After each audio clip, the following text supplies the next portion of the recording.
Get a personalized rate based on how your family drives with Drive My Way. Stop it. Trying to just do an audio check and the ads are blasting out.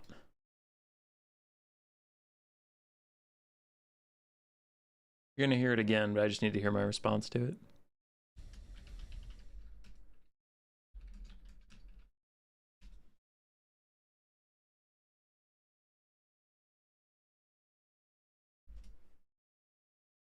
Get a personalized rate based on how your family drives with Drive My Way. Stop it. Trying to just do an audio check and there we go. Yeah, it sounds fine. It's catching the right microphone. Oh, okay. Gather, minions, degenerates.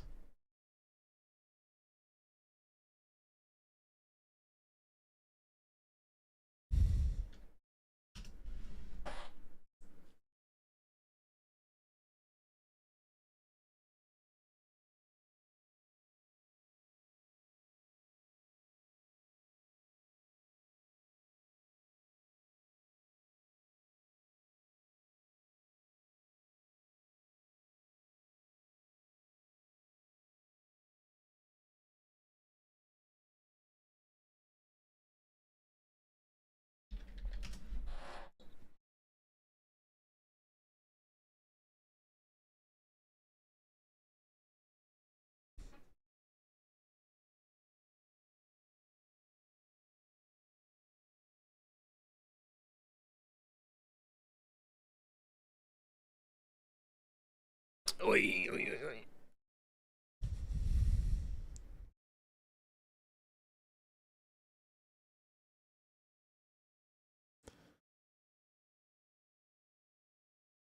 Okay, how are people? It's officially the time we said we'd start. Doesn't mean I'm gonna start, because I'm not gonna. How is everyone?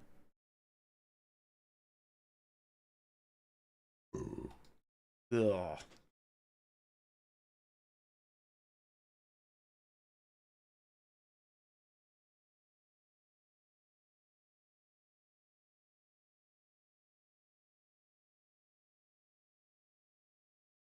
Blurg. Blurg, says I.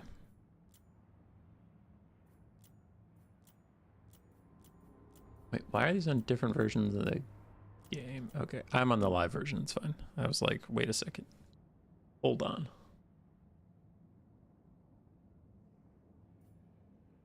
This is what I saw on a previous version. Hey, Ryder McRightface. It's World Beater. Alright. We have an RTK new player tournament today. We're gonna help cast a little bit. Gonna try and keep this stream short and to the point. Haven't been putting up a ton of videos recently. Not a lot to worry about, but just updating people if they care. I had my gallbladder removed in March, so took a little time off for that, and then been streaming here and there, but we ended up getting a small intestine bacterial infection after the surgery, so that's been fun to deal with. So just been a little wiped recently. Haven't been posting as much, just kind of doing my obligations. And then drama that I'll skip. There's a lot of medical drama, but I finally got some medication finally, and started taking that yesterday, and that makes me hella nauseous, as it's just poison wind globadeering all of my insides to kill off the bad bacteria that are living in my small intestine. So feel nauseous, feel gross. Wasn't sure if I was going to stream today, but we're going to give it a shot. We're just going to see what happens. So if you're like, where the hell have the videos been? Is Total War Warhammer 3 dying? No, not really. It isn't a bit of a lull as people wait for the next DLC and whatever, but I've just been a little sick, a little under the weather. Been busy with work too, because I work in water treatment, and in Minnesota, the quiet months are the late fall and winter, when a lot of the water systems freeze up. And then after the thaw of the late spring and summer, which we're in right now, it gets pretty busy as a bunch of water tables open up after being frozen for a while. So we got to make sure that they're clean. Don't have any pesticide runoff, any agricultural runoff, any, you know, industrial waste, any leaks in pipes that run under rivers and stuff. So work's been busy. I've been feeling shitty, so I haven't posted that many videos. There's your TLDR.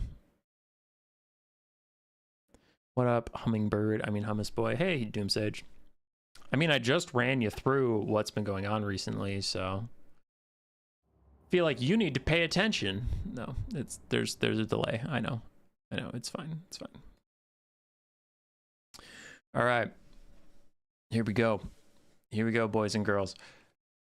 RTK new player tournament. We had 10 people sign up today. I'll try and cast all of their games, like a game from each person at least once, and then semifinals and finals. We'll see if that ends up being the case or not. Oh. I'm gonna stream what I can. Yeah, but like I said, just not feeling amazing right now. All right, so for the actual tournament, there's 4 rounds of a Swiss stage, meaning everybody gets at least 4 games, then they create a semifinals and finals based on people's score there. If you want to participate, I believe they run a domination one every weekend, and I believe they run a land battle one every other weekend. Potentially every weekend if there is interest, but I know they at least do it every other weekend. So if you are a new player hoping to hop in, the RTK Discord server is a good place to start. They're running a bunch of new player events, and they're generally good people. Except for the bad ones, but we don't talk about the bad ones. It's all of them. All of them are the bad ones. You hope I'm feeling better soon. I also hope I'm feeling better soon. Okay, let us begin with Spikes versus RA. Warriors of Chaos versus High Elves. And Spikes is playing the Warriors of Chaos in our summer faction war. Looks like he's repping the Warriors of Chaos here as well. Don't die. I'm trying not to. It's strangely difficult. It's much harder than you think to just stick around. But we're working on it. We're doing our best. That is an unholy amount of archers from RA. We have the Keepers of the Flame Phoenix Guard and a regular Phoenix Guard on the other side. Rahagra's Pride War Alliance, Eltharion the Grim on foot with all of his spells, not all of them, Arcane of Forging, Fiery Convocation, Soul Quench, and Tempest. And then Grim Discipline, Mistwalker's Barrage, and the Helm of Uvras. And then Archers. Ooh, we do have a Spearman in the Company of Couragean in here, but 3 regular Archers, 2 Lothern Seaguard with shields, and then 3 more Lothern Seaguard on the front line. 1 has shields, 1's regular, and 1 is the Storm Riders. That is a metal high elf build. That's very funny. On the other side, for the Warriors of Chaos, we have some Hellstriders. We have some Marauder Horsemen. Horsemen. A Chimera, Marauder front line, Forsaken, 2 of which are of Tzeentch back line. And then a Sorcerer of Metal with Final Trans and Searing Doom. Tormentor Sword for a net. And double Hell Cannon. Early game's going to suck for the High Elves, being punished by 2 Hell Cannons, but if their archers can push up and get in range of the Hell Cannons, they can kill those very quickly. But it looks like they're going to stop because they don't want to walk fully in range of melee. Like, they don't want to just walk up and surrender their archer advantage. So I think the High Elves are just betting right now that 65 billion archers can outshoot 2 Hell Cannons. Okay. In new player events, it's hard to tell who wants feedback and who doesn't. So here's the feedback if you want it. This is a pretty risky build versus the Warriors of Chaos. I mean, Eltharion has too many spells for not being a very proficient spellcaster. He can probably only take 2 and use them effectively. That many spells, he's going to cast like 1 or 2 of them. The other 2, you're just paying money for something that's not going to exist. Chimera, Beautiful Breath attack, down 2 clumped up units. But as for the rest of the build, Archer spam can be good, but your front line is pretty limited, so I worry that the Forsaken and the Marauders could just run onto Lothern Seaguard. And their hybrid stats aren't that good unless you're facing light cavalry, but infantry will generally trade up into Lothern Seaguard, which is a bit of a problem. Chimera's going to dive in onto the Archers. The other Archers are trying to pincushion some Forsaken. And the Hell Cannons are continuing to fire, so the front line of the Warriors of Chaos is moving up to keep the Archers out of range of the Hell Cannons, which is pretty smart. And we have Rahagra's Pride and the Keepers of the Flame trying to push off Skirmish Cav, which the Archers could also peel Skirmish Cav just by shooting at them, but The archers are focused on trying to save themselves from the front line, as Warhammer's Pride actually do catch some of skirmish cav and start routing them off with archer support. Keepers of the Flame can't afford to chase after those guys, though. They'll never catch them, and they are needed to stop this front line advance. One Phoenix Guard is getting to fight Forsaken, but the other one is wandering as Hellstriders dive into the back line. High Elves are behind on the balance of power. Looks like the Manticore caster is going to fly over, probably throw down his Tormentor Sword. Yeah, just reducing the melee attack of everybody nearby. It's technically a net too, but it's not really netting anyone. No one was really trying to retreat. In goes a nice Final Transmutation Overcast, beautiful, onto Altharion and 2 other units, but Altharion is the key because he's infantry sized, meaning he also has a lower health pool than he otherwise might. Nice Fiery Convocation from the High Elves, and then Mistwalker's Barrage actually does a lot of damage to 2 units, but I don't know if it's going to be enough to turn this game around. Keepers of the Flame still wandering out. It looks like they accidentally found some Hellstriders instead of the skirmish cav they originally after, so they're getting some damage out there, but the Hellstriders are trying to move past them and chase down the routing units. Rahagris Pride are back, but it might be too little too late for the High Elves. Hell Cannon's still firing away, getting hundreds of kills apiece, which against High Elves, you know, means they got their value back. There's no cheap High Elf. None. Zero. Zippo.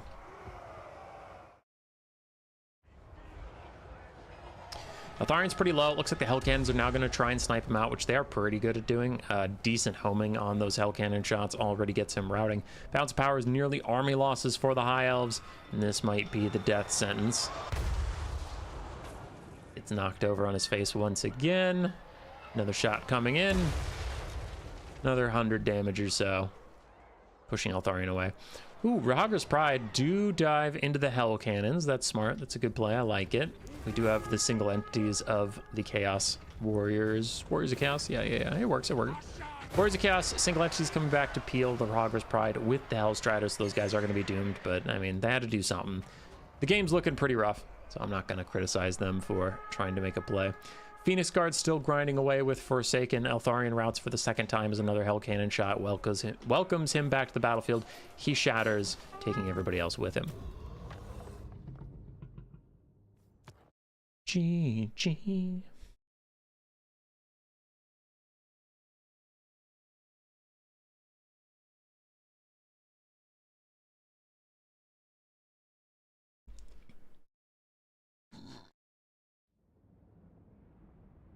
There aren't no cheap High Elves, but plenty who aren't worth their cost. Yeah, those are different conversations. I'm just saying none of them are cheap. For the Warriors of Chaos, Forsaken did fine. Marauders did fine. Skirmish Cav didn't have much to do, and the Hell Cannons did a lot of work. For RA, it was a bold build. Phoenix Guard didn't get a ton of value, but the one that actually got to fight Forsaken for a while did decently. Archers really didn't get that much out. They had to fight just shoot at shielded chaff that aren't worth a lot of money and then fight them in melee, which is pretty rough. I don't think that this is ever going to be like an Alfredino versus Berserk level build, but I think that same build could do okay against the Warriors of Chaos if the Phoenix Guard were just put in front. Phoenix Guard, some Spearmen, Company of Caradrian, they'll hold for a while against the front line while your archers shoot, and then if you're gonna take a bunch of Lothern Spears anyway, then I think you're just relying on them to deal with the light cavalry in melee, so you're just gonna leave your flanks open and let the archers deal with it. That could be a play, but the Phoenix Guard on the flanks is just rough because, as you saw, they can't chase down the cavalry. The cavalry is significantly faster, so then yeah, it's just rough. It was rough. Empire Slanesh, Alberic de Bordeaux versus Arthur B.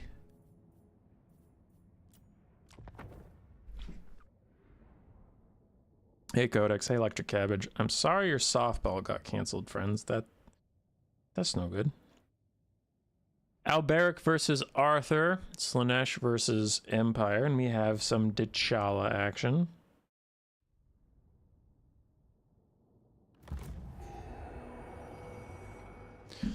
Let's do it. Let's do it. Elf players should have taken more squigs. That sounds like a thing elves can do. All right, for T'Challa's forces, we have 2 Fiends, 3 Chaos Furies, 2 Hellstriders, a front line of Slangors, and Allures of Shadows with Pit of Shades, and then T'Challa with her various dances. Neat.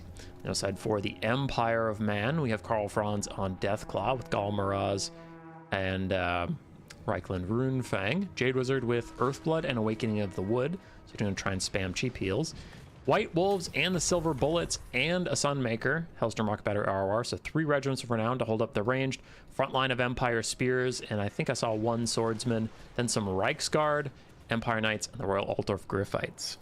T'Challa's diving straight in, and the Sunmaker did not have a lot of time to shoot versus Slaanesh. Does seem to be a bold pick.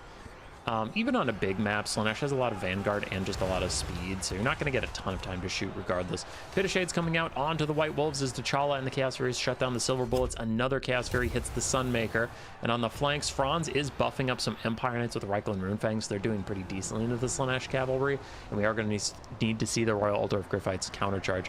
Things are going rough for the Empire right now. Their range just got shut down super quickly, and their front line is, of course, going to lose to the Slongors. So that's a little tough. Now, some of the Chaos Furies are thinking about routing, though the Reichsguard beat them to it, terror routing away from T'Challa. They will come back, however. But yeah, this is going to have to be a carry on the cavalry front. We're going to need to see the Royal Altdorf Griffites and Franz turn this around if the Empire is going to win. Did the Life Wizard land? He did, but he's getting back in the sky. Good. For a second, I'm like, wait, are you going to die? Don't die. Don't die. Reichsguard trying to opt out. The Empire is in mass exodus. And we're only 2 minutes into this game. Things are looking a little dark for the Sons of Sigmar. Though, it's not dark everywhere. The shining light would be Franz and the boys, and they push off the Fiends. They already did a lot of damage to Hellstrider. And they are going to heal up just a teeny little bit. Some Chaos Fury is going to fade away as Reichsguard are going to charge other ones caught on the ground. So this could be a big play. Taking out 2 Chaos Furies is not nothing. Though it seems like Alberic is on top of it. Caesar's Furies are in danger and pretty quickly tries to get them up into the sky. Fiends still running from Franz and the Royal Altdorf Griffites as the Jade Wizard just lurks above. But T'Challa has now caught the Reichsguard. They're going to try and force their way out. But there are Slongors here. Furies behind them. And they will probably meet their end. 31 melee defense is decent, but the Chaos Furies have significant armor-piercing damage, and they did just get a charge for free, so they should be fine. Seems like the fight to determine the fate of man is occurring as Fiends turn around and finally just decide to fight Franz, but it's not really working out for them too well. Something just happened. Is it a narcissism? Yeah, narcissism slows the Royal Altdorf Griffites, stops them from moving so that the Chaos Furies and T'Challa can get decent charges in on those guys. Empire Knights still fighting alongside Franz, and the Fiends are running low on leadership just a little bit. Jade Wizard's even going to jump in for a rear attack on the Chaos Furies, try and get them to rout, but that might have been too risky as now T'Challa is very close to your healing caster, who you're going to need if you're going to have to grind out the rest of the Slaanesh build manually. Franz, however, is nearby, jumps onto T'Challa, and as long as his Jade Wizard lives, he has healing and she doesn't. Every swing of his mighty Warhammer is going to be very important, and he does force her away, though the Jade Wizard again is flirting with death as the Royal Altdorf Griffites and Empire Knights continue to grind away. Fiends are cycle charging back in, refreshing that charge bonus. Very low on HP, one of them. The other one's just below half. The Royal Altdorf Griffites are holding. They're doing okay. So the Reichel and Runefang is out, but it's not in time to save the Empire Knights. And Franz once again very close to T'Challa, forces her away, and Awakening of the Wood out onto some of these Slongors. It does offer a teeny bit of healing because he brought Life Boom, but he is mostly just trying to clear out some of this chaff right now. As the Chaos Furies of Slaanesh getting very low, the Blood Roar of Karl Franz is a problem for these demonic units. Almost gets them to demonic instability crumble, but not quite. The Royal Altdorf Griffites need more healing, and they need it quickly, as the Reichsguard have rallied and are now playing with some Slongors in the distance. Royal Altdorf Griffites about to get charged yet again by Fiends. They're taking a lot of damage, but they're holding for now. Man, they need healing, and they need it bad. I really hope the caster is not just sitting on Winds of Magic. He doesn't have that expensive of spells, so I wouldn't think he'd be out of Winds. But who knows, maybe he's been overcasting a lot or casting more Awakening of the Woods than I've seen. A Rampage is coming in for him that's going to land him and probably spell the end of this game. So the Royal Altdorf Griffites are not getting the healing they need. They're going to fade away before he comes out of that Rampage. So they are going to be gone, leaving just Franz, and it's probably GG at this point. Franz is trying to snipe out T'Challa, which is a noble effort. But, I mean, he just can't kill all the Slongors that are left. That's not a thing. Not going to be allowed.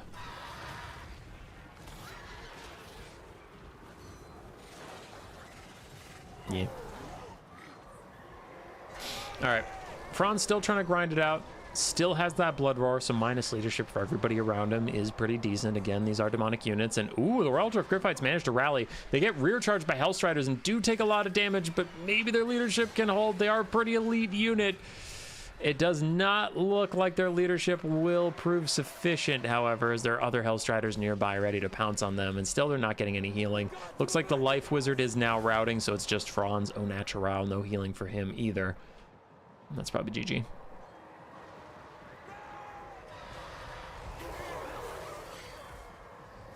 Probably GG. Gotta spam those heals. Can't sit on them. No cooldowns allowed. Just spamming. The last of the Griffites is torn apart. We see feathers flying. And he'll be ripped from his mount momentarily. Army loss is going to take Karl Franz very soon. Probably when he hits 4,050. Well, he hit 4,000, then it went down, but it rocketed past 50 so quickly. I don't think anybody can truly say when the army losses started. So for Alberic, T'Challa, again, kind of underperforming. He does bring her sometimes, and I've never been that impressed, unfortunately. I do think she's a cool character, but she just isn't that good. Really, it was the Chaos Furies and the Slongors that won this game. Hellstriders did okay. Fiends did but yeah. Slongors clearing out all of the Empire infantry and then the ranged units with the help of the Furies was huge, and then it was just like a couple Cav units bogged down in infinite infantry for the rest of the game.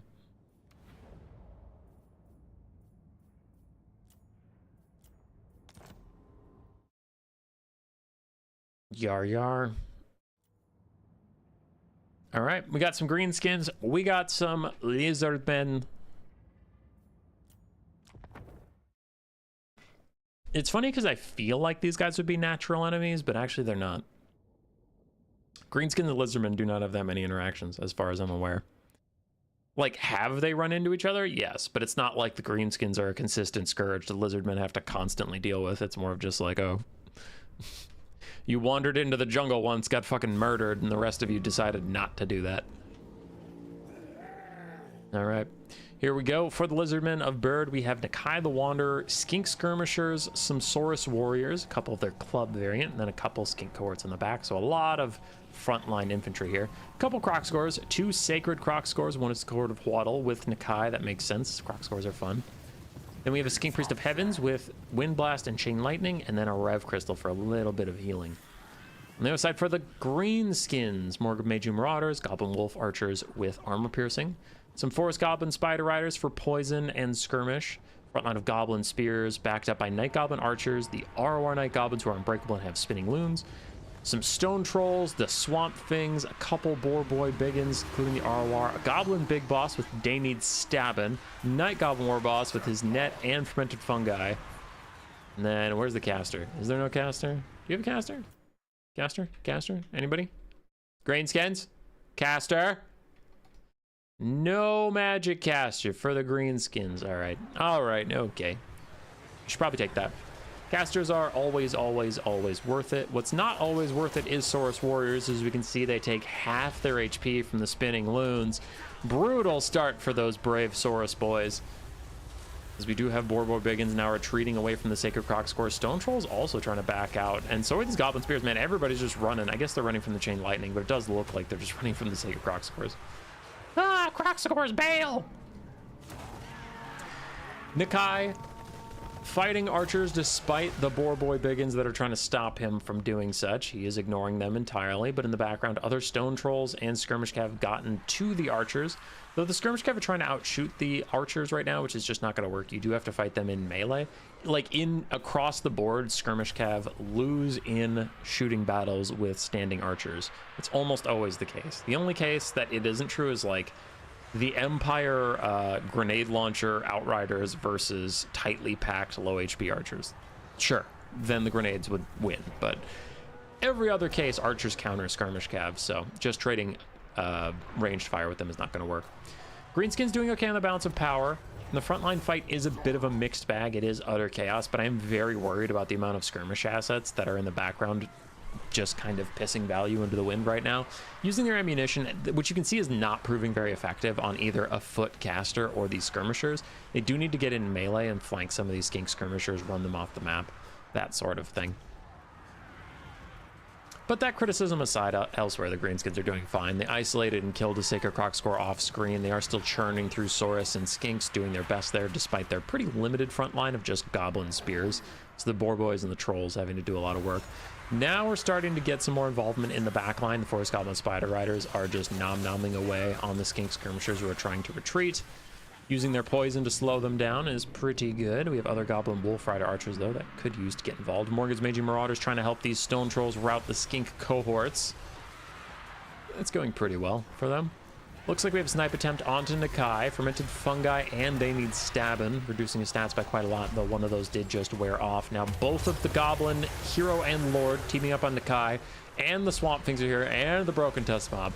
That's a lot, but one of the reasons Nakai is good, he's not great, but he's good, is he's relatively small for the power he packs. So these guys can't surround him super well. You can see only a certain amount of models can connect with him, yet he hits like a truck. So as Krokgar is a bit bigger, Cetra on his kitty cat is a bit bigger, when they get surrounded they can take more damage. Nakai's a little more compact. So he's going to fight his way out. He has some Skinks and Saurus at his back, so he's not entirely alone either. Down goes, I believe, his Roar, Miasma of Despair. Leadership falling for the Greenskins. Looks like a Goblin Big Boss might be routing soon. The rest of them are holding firm despite the bad moon for a little bit of bonus versus large in the area. Good versus the Cohort of Waddle, good versus Nakai, but their leadership is still pretty low.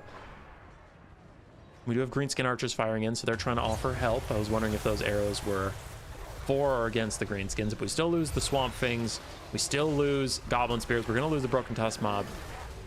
And the 8-peak loons can't route. They're only down to 4 models, so it's really not that many of them. Balance power is still 50-50. Night Goblin War Boss needs to back off. He has to reform lines with his troops. He is going to hop away there. And I saw Rev Crystal coming in. Yes, it's for the Cohort of Waddle. More Stone Trolls enter the fight. Clubs is swinging, though without Grom the Paunch, their melee attack's actually pretty bad, and they don't have immune to psychology, so it is risky to fight 2 terror-causing dinosaurs. A couple archers still firing in. The Lizardmen all of a sudden take a lead on the balance of power, but there goes another Fermented Fungi for Nakai, trying to rampage him, but he's actually immune since he has Focus Instincts. Now his rampage kicks off. But there you go. The Stone Trolls are terror routing above 3/4 HP, so in like the 80% health range, they're running away, which is why you usually see Stone Trolls with Grom. Otherwise, they're just too cowardly. Greenskins not having a caster is always a pretty harsh downside as well. Their Winds of Magic, like, you get the Winds of Magic, whether or not you have someone who can use them. So that a bit of a disadvantage there, and does seem to just be falling apart. It was a pretty close game for a while, but potentially an overcommitment on trying to snipe Nakai and then needing a caster. Because casters can also help your Stone Trolls not be garbage. If you bring an Orc caster, Here We Go or Fists of Gork, give them significant melee attack to back up their heavy weapon strength. And then, because they have a weapon strength of 120, 150 when it's WAD, but their melee attack doesn't hold up. Without a WAD, it's freaking 21. So, that's pretty brutal. Could also get the Goblin one for just some poke. Or bring a River Troll Hag, and Spirit Leech is always pretty good. So Lizardmen are just grinding it out at this point. They have healing, so the longer the game goes on is better for them, and the Greenskins are already behind. Night Goblin War Boss trying to help snipe out some random Skink Skirmishers, just doing what they can to make the Lizardmen work for it. Don't want to throw in the towel too early, and that's fair. It's respectable. The Lizardmen have re-rallied. Their infantry are together with Nakai with their Sacred Boxigors. And I don't know what you got left in the tank, little goblin. Not much. He gets slammed. Miasma of Despair and Dazed from Nakai's double debuffs, forcing the Night Goblin War Boss away. And when the boss routes, the rest rout. They outie. Good win for Bird. Good effort from Omen of the Bus. Caster did okay. Saurus actually ended up doing pretty well. So nice job, Saurus. Love to see it. Skinks did fine. One Sacred Croc score got isolated and murdered. The other one hung around, did well. For Omen, Night Goblin War Boss did some good pick potential. Night Goblin Big Boss did okay. Or is that just a Goblin? Goblin Big Boss. He did okay. Mostly there for sneaky stabbing. Archers struggled a bit to get their value out. Boar Biggins mixed, one good, one bad. Stone Trolls and regular Trolls did okay. Not amazing. Skirmish Cav did okay. Not amazing. A lot of just okay. Nakai has double Ds. You know it. Girl, you know it.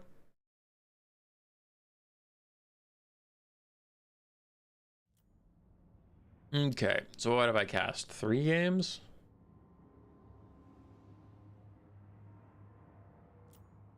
Okay. So we have Rider of Raflan, Bachia, Strevelet, and Berman. There's Spike and Alberic, Strevelet, Bird. So it looks like if I cast these 2, then I've cast everybody in the tournament at least once. Because what did we have? We had Slaanesh Empire, we had Lizardmen, Greenskins, and then I had a different one. What was it? High Elves, Warriors of Chaos, yeah. So there's 10 players. And that would be 10 players. So we have 2 games left guaranteed to get everybody in, and then I don't have to do anything besides semifinals and finals.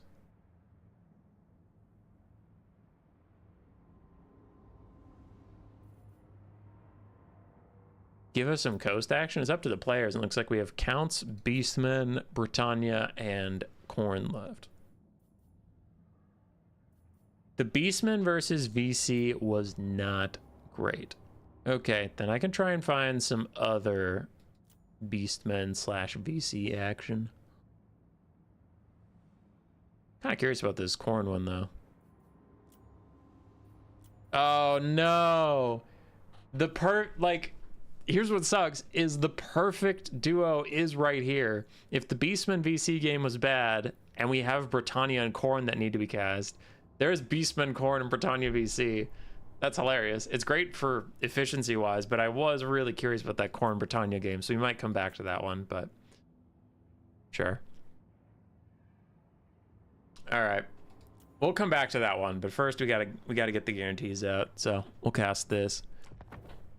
Britannia, Rider of Raflan versus Bimarn on the Vampire Counts. I've been very Counts coded recently because with my friends I'm playing Vlad von Karstein campaign, which is horribly outdated. Jesus.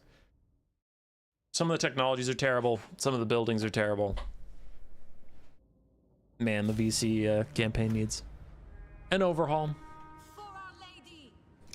For Britannia, we have Grail Knights, Knights Errant, and a Grail Guardian. So 2 Grail Knights and a Grail Guardian, very elite cavalry corps.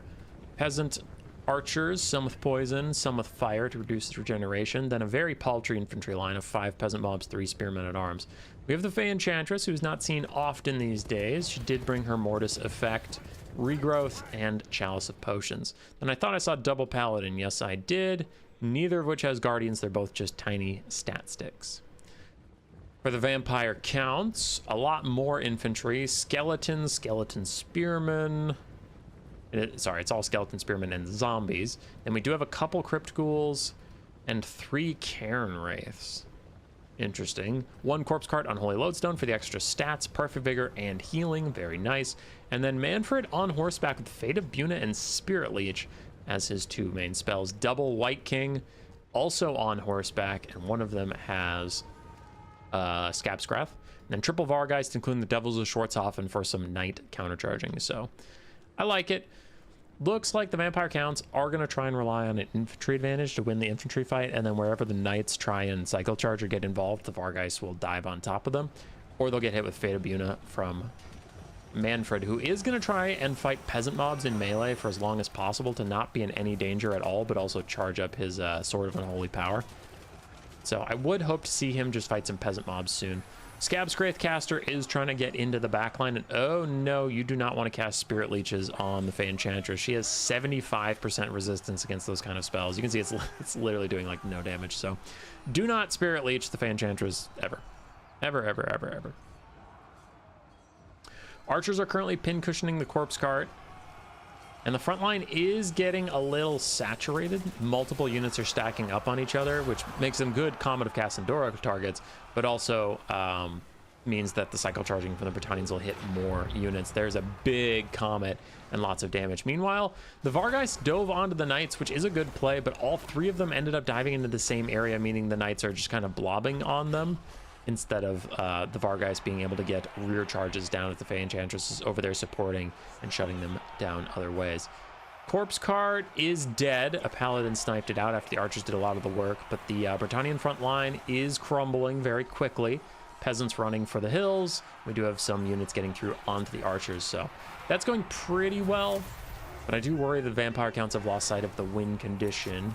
Win condition is not killing the archers and the peasants. The win condition is getting good rear charges on the Grail Knights with your Vargeist, and the Vargeist are just kind of taking too honest of engagements. They're just fighting them man-to-man, and the Grail Knights will win that, especially because they have more healing through regrowth than you do from Manfred, who did not bring Invocation of the Hex. So yeah, actually, your only form of healing was the Corpse Card Unholy Lodestone, and I guess now the Hunger for the Vargeists, which is pretty rough. So the Vargeists are going to run out of health quickly. The Britannians have isolated them for the most part.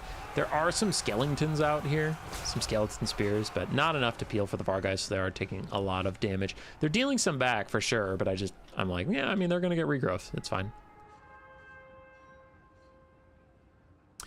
Vampire counts running off. A lot of the Britannian infantry balance power is currently in their favor, though I'm pressing F to doubt. It's press X, not if you change the key bindings, nerd. 2 of our Vargeists are dead. Devil Schwarzhofen and a regular have died, and now the 3rd and final one is also toast. They can't get back up in the air in time, and they are just going to crumble even if they do. So the Vargeists are all dead, which is most of your night killing power. Still, like we said before, the peasants are getting run off, but I think this is going to become Cycle Charge Simulator, which everybody loves. Fate of Buna down for the Grail Guardians. Interesting that's onto the Grail Guardians. Still a good target, but I think you'd want to polish off the Grail Knights. Counter heal. Stop the Fate of Buna.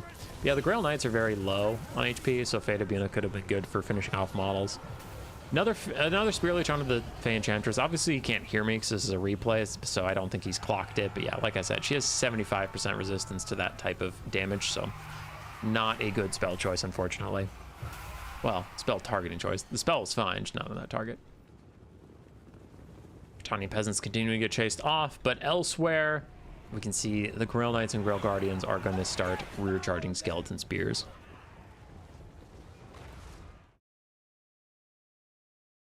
Looks like in the tournament live, round 4 has started, so we'll get semifinals and finals after that.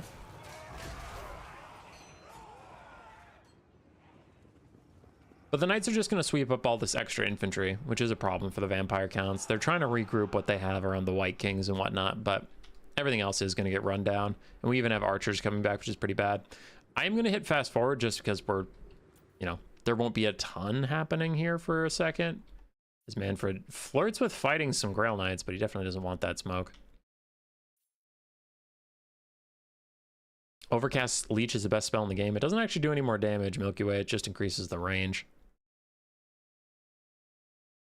All right, those peasants once again getting mopped up. Once again, everybody's going to regroup with Manfred, but you can see a lot of the vampire counts units got mopped up in the background. The Grail Knight's still regrouping. Reform lines. Dun, dun, dun, dun, dun, dun, dun, dun, dun.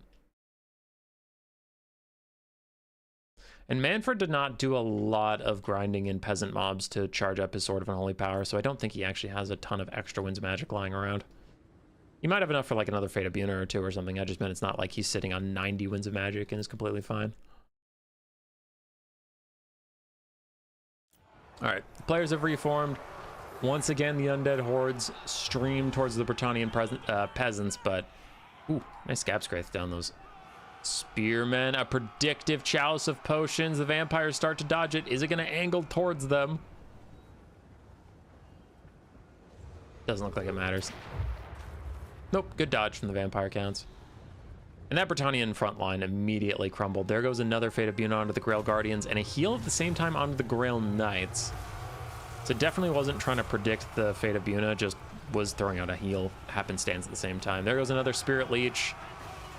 Overcast as well onto the Fey Enchantress, which again, I think the Vampire Counts player may not know that that just increases the distance you can cast it from, not actually the damage it does. Good Fate of Buna on the Grail Guardians, however. Their healing cap is in sight. We know regrowth is on cooldown. Meanwhile, Manfred is helping the White Kings to duel with the Paladins. He's got some decent stats on him. Manfred on horse, almost 70 melee attack, 50 melee defense, 500 weapon strength, though not a lot of it is armor piercing. Still, the Paladins aren't the most insanely armored things in the world, so yeah, it's going okay. But without the Corpse Cart, now the Cairn Wraith's stats are struggling. They have, I think it's 4 or 5 less melee attack. They don't have perfect vigor, so not having perfect vigor also reduces their melee attack. Yeah, drained is -7. So they just don't have the stats to really hit the Grail Knights. Balance of power is shifting in the favor of Britannia. Another Spirit Leech went onto the Fey Enchantress, and again, she is perfectly fine. She hasn't even been casting heals on herself. She's just tanking those Spirit Leeches to the face, straight to the dome. Half health Grail Knight, slightly above half health Grail Knight as well, charging into the Cairn Wraiths, takes them down half their HP in one go. Paladin's gonna ride away for now. These are actually foot White Kings. For a second, I thought they were on horse, but they're not.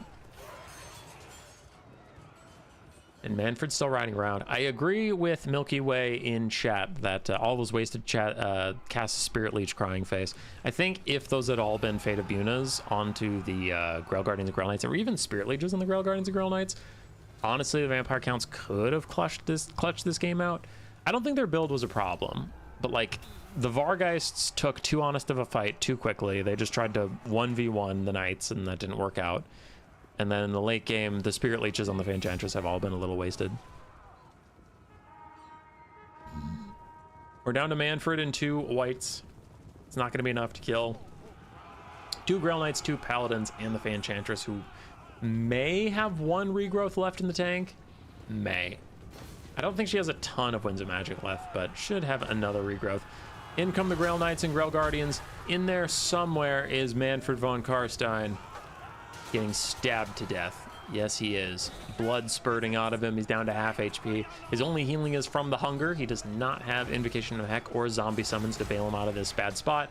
And that is just an unholy, I guess it is a holy. That is a very holy amount of gleaming lances poking at this poor man in the middle. It's just glow sticks in the night as Manfred is beaten to death. Bounce power shifts in favor of Britannia. We're going to get army losses in just a second here. I think that'll be a Brett win.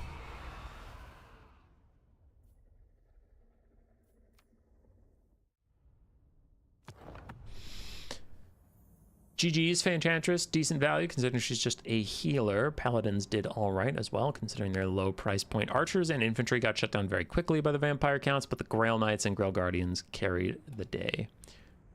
For Bimarn, there were glimmers of greatness. Not all bad. The build was fine. Fate of Bunas were pretty solid. White King play was pretty good.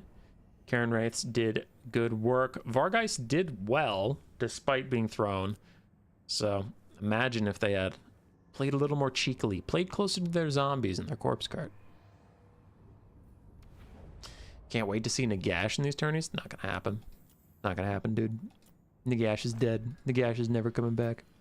Beastman Corn. So this is the last one we have to cast to give everybody their moment in the sun. And then we get to cast what we want to cast, which I want to see what this was. I want to see what this was about. Wait. This was it. Yeah. This was it. Scylla Anfengrim and an Exalted Bloodthirster versus Britannia. I wanted to see it, but first we gotta eat our vegetables before we go to the cake. Strevelet versus Boyka. Strevelet on the Beastmen. Boyka's Corn. Skull Taker quickly becoming one of my default Corn Lords when I play them. I find his debuff hard to not bring with me. Will you be streaming and playing Dawn of War 4 once it comes out? I have never played a Dawn of War game in my life. Not that I have anything against it, I just never have, so probably not. Alright, Beastmen, Frontline, Slongors, and Goreherds. That's a lot of anti-infantry. We have a couple Centaurs, 2 Chimeras, a Wilds Caster with Mantle of Gorok and Devolve, and then Morgar the Shadowgave with Call to Violence, and then his 2 Chaos Spawn summons. No side for Khorne, Soul Grinder, Skull Taker on his Skull Throne, then Marauders, Minotaurs, a couple Khorne Gores, and then Chaos Furies. Actually, this is looking really good for the Beastmen. If there were Chaos Warriors or those Wrathmongers, this could be really bad, but this is actually a bunch of light infantry, so their Goreherds and Slongors will do really good damage. Breath Attack from the Chimera helps break the center, and already we see Marauders of Khorne starting to rout. Centaurs charge in with a Chaos Spawn summon as well, but the Chaos Furies of Khorne and Minotaurs are dealing with them. So big overload from Khorne onto this. I'm going to call it left flank. Right flank, the Beastmen have an overload and they're winning. So the center and the right went to the Beastmen, which is a really good start. But the left is a bit of a disaster for them. Thankfully, one of the things in here is just a Chaos Spawn summon, which is a summon, so you don't care about it, and it's unbreakable, so it'll hold that for a while the Beastmen hopefully clean up the rest of the right flank and center. Khorngor's already popping their unbreakable.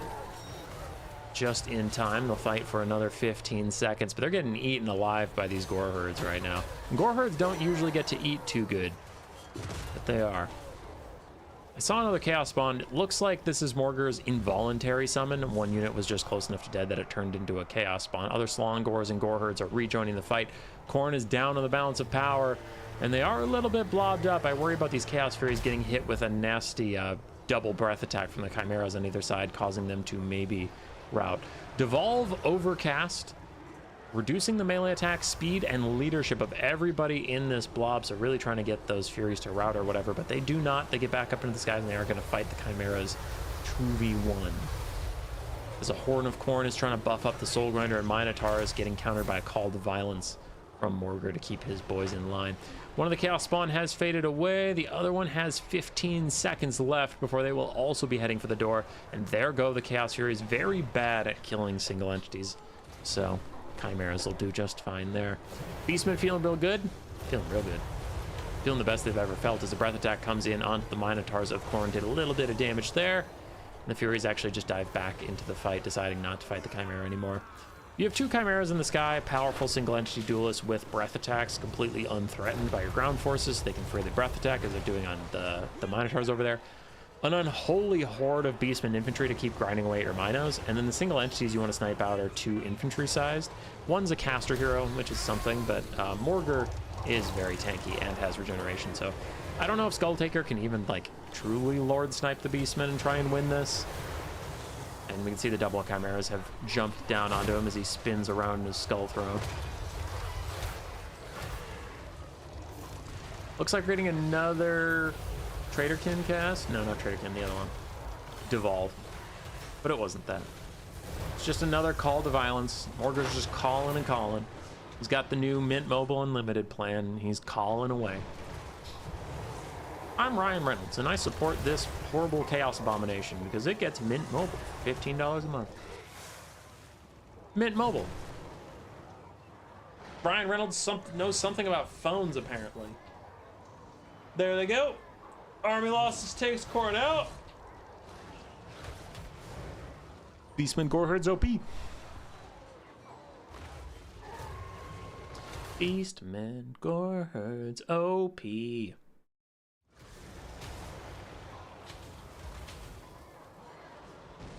There they go. Bam, bam.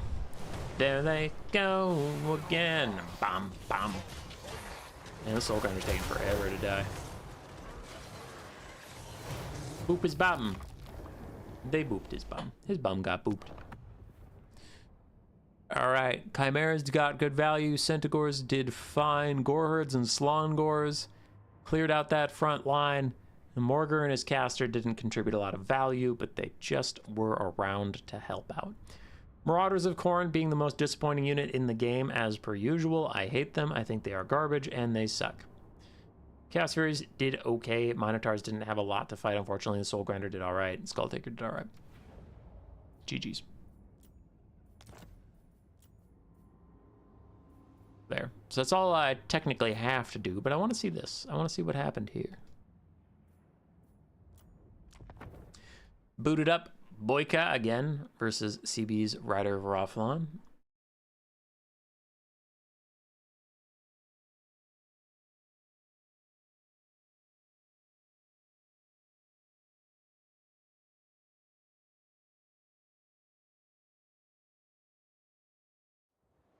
Hey, Airstrikes, how you doing? Also, hello from Germany. Damn. Did you move over there, or are you just on a trip? I feel like you didn't used to live there. What the... What?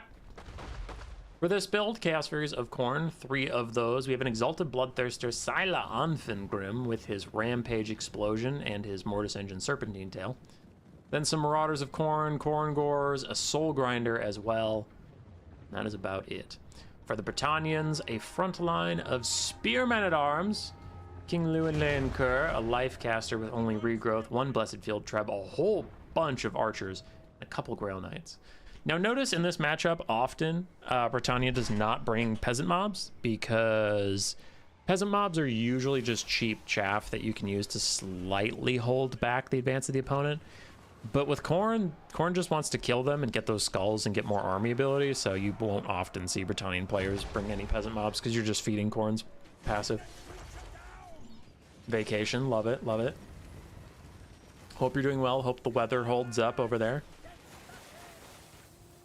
So for now, Britannia seems okay to just stand back and fire in. They do need to switch their shots onto the Marauders of Dual Weapons just because they're unshielded. Just a little more effective bang for your buck. Or the Khorne Gores if you can get range of those. But this is the big problem, is the Chaos Furies and Single Entity starting to flank, and Britannia has 2 Grail Knights to try and keep these archers safe and happy. Still, the Bloodthirster is going to duel Llewellyn. He will win that duel. Llewellyn's not an amazing duelist. He's tanky, but he doesn't actually do that much like damage.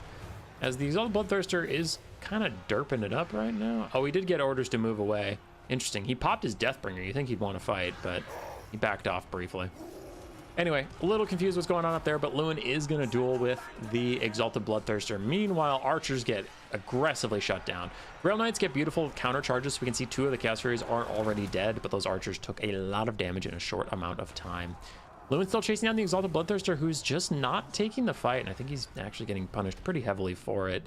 Soul Grinder and Khorne Gores moving down, forcing those Grail Knights to start to make some bad decisions. As the front line of Britannia is fading away, Marauder is going to get through that eventually.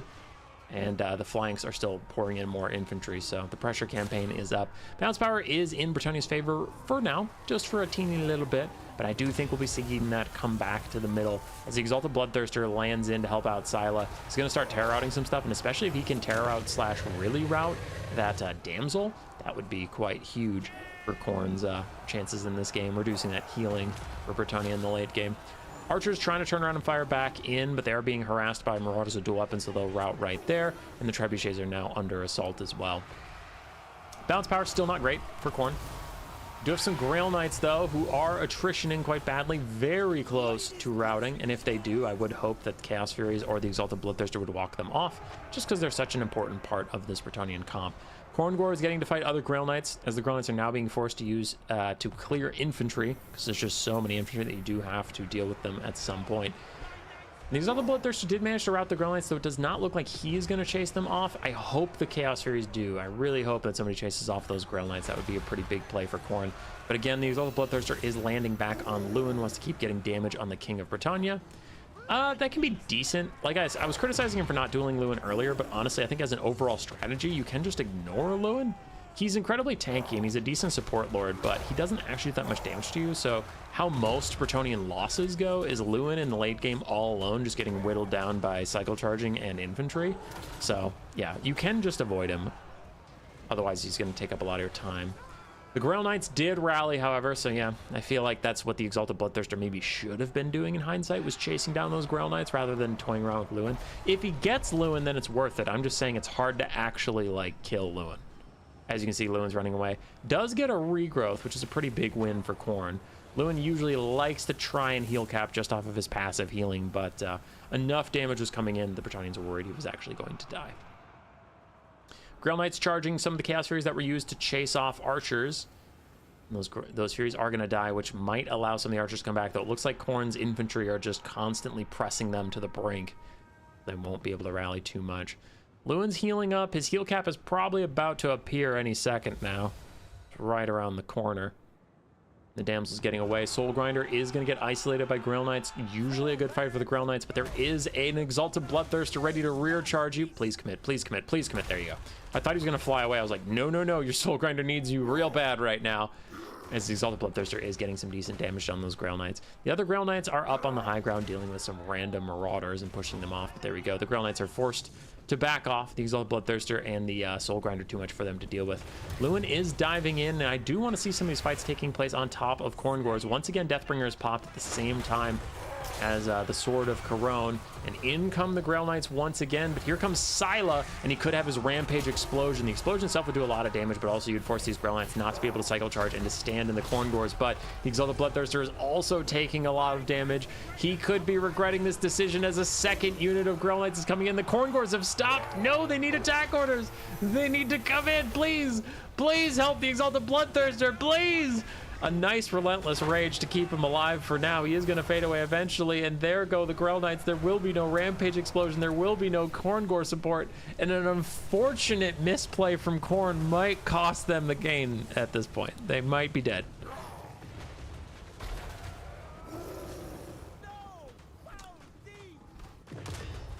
The Unbreakable wears off. The Exalted Bloodthirster is going to fade away and die. There's a visual bug, but his leadership, as you can see, is not actually full. It's just a visual bug. Scylla and the Soul Grinder are chasing down the Grail Knights. Now, thankfully for the Soul Grinder, his cannon, he can fire while he's moving, so he's just perpetually chasing the Grail Knights and just shooting them in the back of the head, so that is pretty good for him. Elsewhere, Khorne is still chasing off random crap, but I think Khorne is probably doomed. I can foresee another heal for the Grail Knights. Lewin is slowly healing himself up, and in the late game, you're just going to have Scylla and the Soul Grinder just getting cycle charged and murdered. Your infantry is about to get picked off, as we've seen in previous games. Britannia versus something else. It was versus Vampire Counts. Britannia versus Vampire Counts. All the isolated infantry got picked off while Britannia just waited and healed up.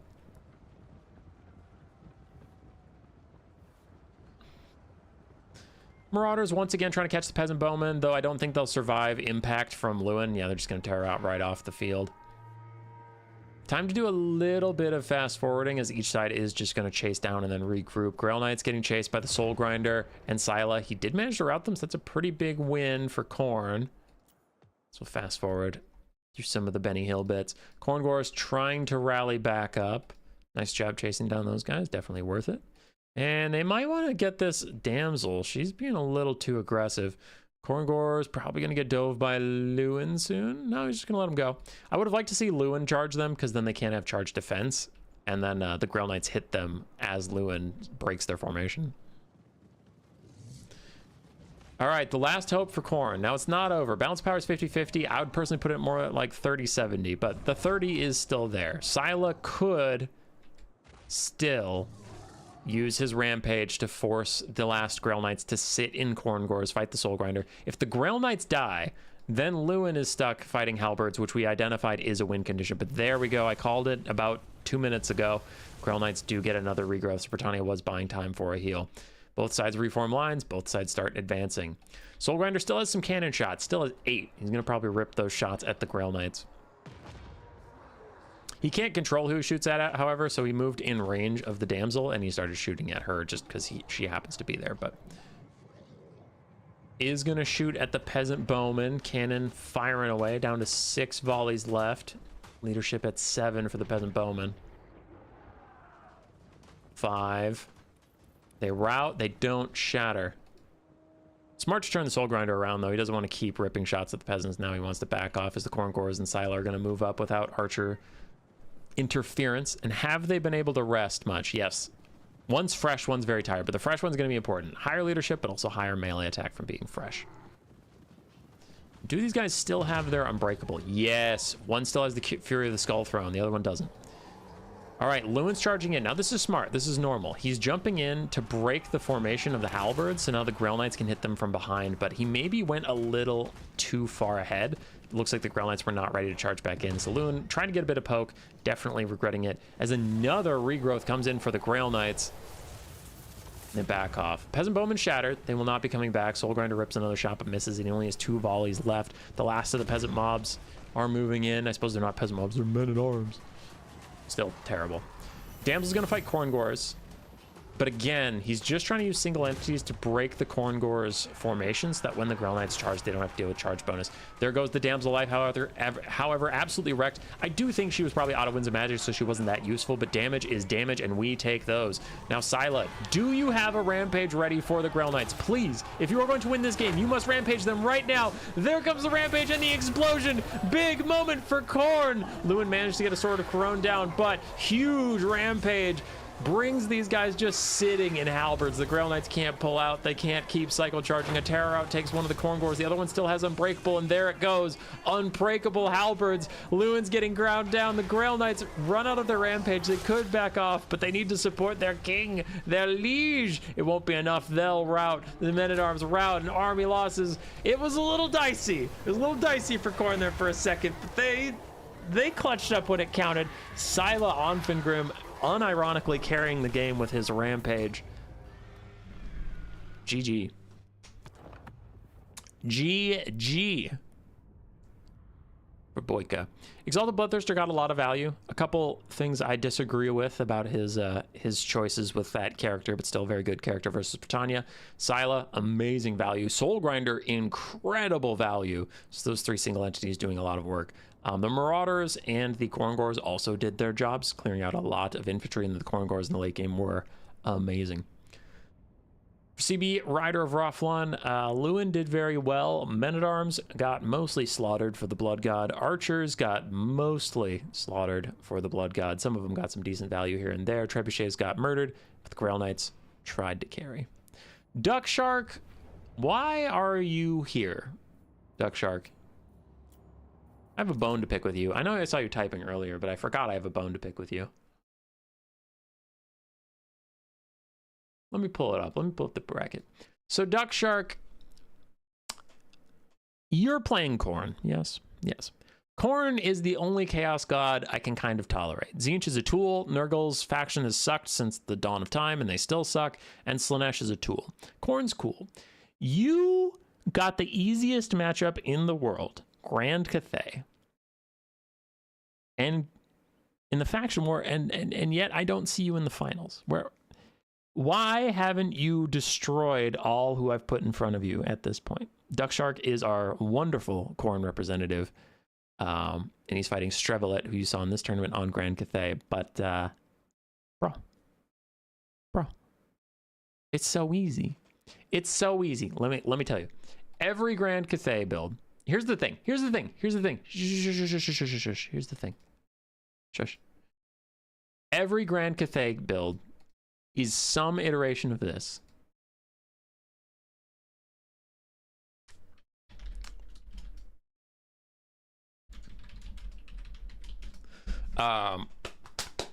So you're gonna have dudes with spears, or dudes with sword and shield, or dudes with guns, or dudes with arrows, or dudes with crossbows, or dudes with cannons, or dudes on horses, or dudes on flying horses, or dudes with magic, or dudes without magic, or tiger boys with magic, or tiger boys without magic. Okay, those are all the units that exist, or crows, or flying crows, or various statues that have come to life.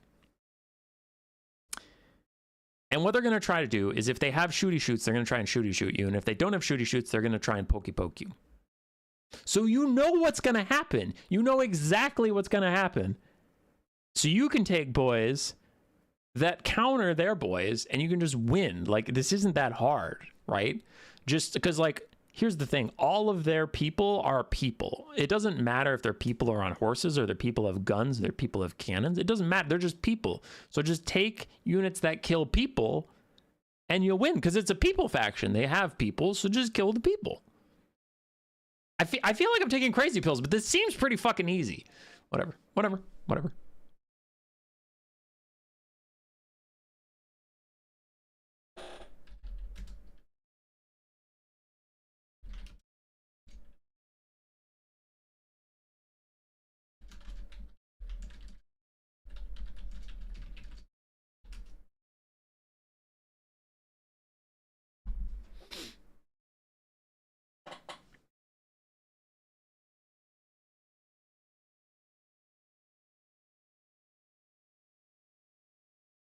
Kyle, thanks for the membership.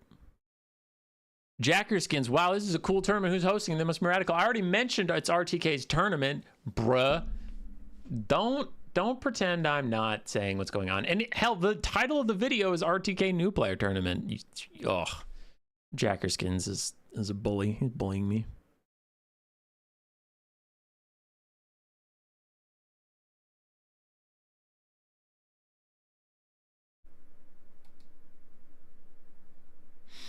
All right, I need to know what semifinals are and where I need to be, because semifinals exist. They're happening. I'm just trying to figure out what's going on.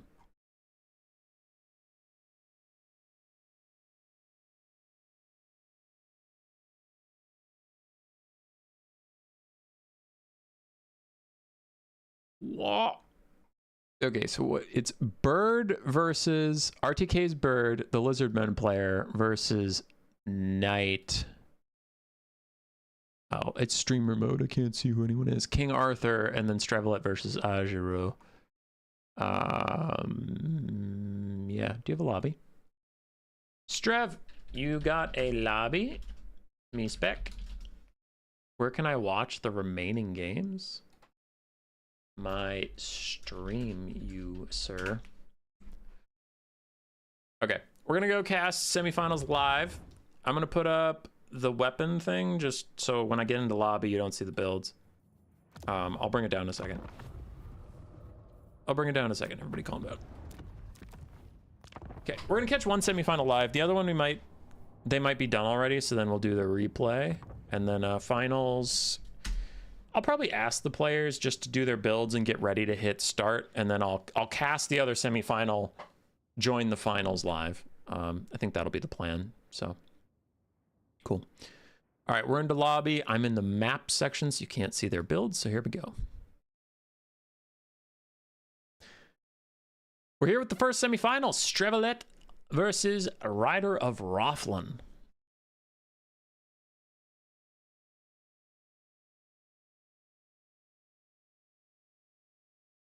Didn't know you had to get stuff to kill people in order to kill people. Dude, I know, Pacini, it's crazy. It's crazy. Was I just memeing? Yes, I was memeing while I was typing on Discord, so you guys weren't just sitting in silence. If only Hummus would tell us who's hosting this.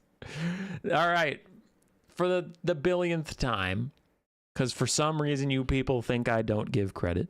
Thank you to RTK. They're a clan who plays a lot of domination and conquest and land battles. RTK hosted this tournament. They host a domination new player tournament on their Discord server every single weekend, and they have been for quite a while. Recently, they're dipping their toes into land battles and conquest as well. They might host those every weekend. I know they hosted every other. They might host it every weekend. I don't remember because I only cast every other for them. So I'm not sure if they host them without me and they have Renataki cast them, or if there's not enough players. I don't know. I don't know. But the only way you can know is by joining their server and hanging out with them, which is nice. Or you can join my Discord server, and they usually post stuff about it there too. But the tournament is run on their server, so you're going to have to end up joining their server anyway to find your opponents, so probably join their server. And I know sometimes it can be a lot of Discord bloat where, you know, you feel like you have to join a billion servers. I get that complaint, and that's fair, but I think theirs is a really good one, especially if you hang out. If you hang out on Turin's server and stuff, they do have a lot of good domination resources, so it is a good second Discord to have. But if you're interested in some conquest and land battles, my server is pretty good, and RTK is also quite good to have. So they're a good hub. They're good lads. I don't have their Discord link in my description because I don't know if I can create invites for that server. I just don't remember. But if an RTK person wants to post that Discord link in the chat, just let me know and I'll make you a mod. Most of you are fine. Not Jep. Never Jep. Jep's not fine. Actually, he's already a mod. Is he a mod? Hold on. Jep, are you a mod? Add as a moderator. All right, Jep's a mod now. So he can post the link if he wants to. Okay, I was trying not to look at the builds too much as they were setting up because there's some Vanguard action, so people could be stream sniping. But at this point, the players are probably about to hit start, and there is a delay on stream, so I'm going to go ahead and start talking about the builds. There we go. We have peasant mobs, spearmen at arms, and then some peasant bowmen. All regular. There we go. One archer, but one poison. But not a lot of poison, which is interesting. Knights of the Realm and Pegasus Knights for a much wider Britannian cavalry corps than we have seen so far this tournament. And Alberic on Pegasus, which is interesting, with just his Braid of Bordelot. So a lot of bonus versus large. I like this overall. The Britannians took a bunch of anti-large, but not a lot of armor piercing because the Beastmen generally don't have high armor. So I get it. They have a healing caster with Awakening Wood and Earthblood. For the Beastmen, the fight is already deep in it, but we have Slongors, Gore-Herds, Minotaurs, Malagor, and double Chimera.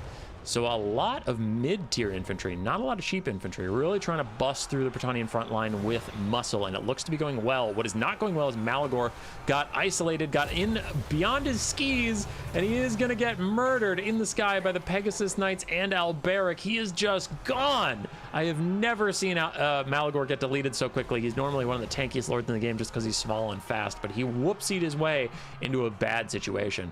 Now, the game is not over. Losing your lord and caster is doubly brutal. I agree with that, but the Bretonnians are having a rough time. They are getting massacred and pushed away. So the Pegasus Knights are doing well, Alberic's doing well, but everyone else is losing. And we have seen a couple times today what happens when cavalry gets left in the late game versus everything else. Karl Franz and his Demigryph Knights had problems at the very start of the stream. Britannia's lost a couple games like that, so I wouldn't count the Beastmen out just yet, but that is a rough start for the Beastmen. Britannia's Pegasus Knights are especially fragile, so you do need good management. You can't just throw them into a fight and forget them. They will take a ton of damage super quickly.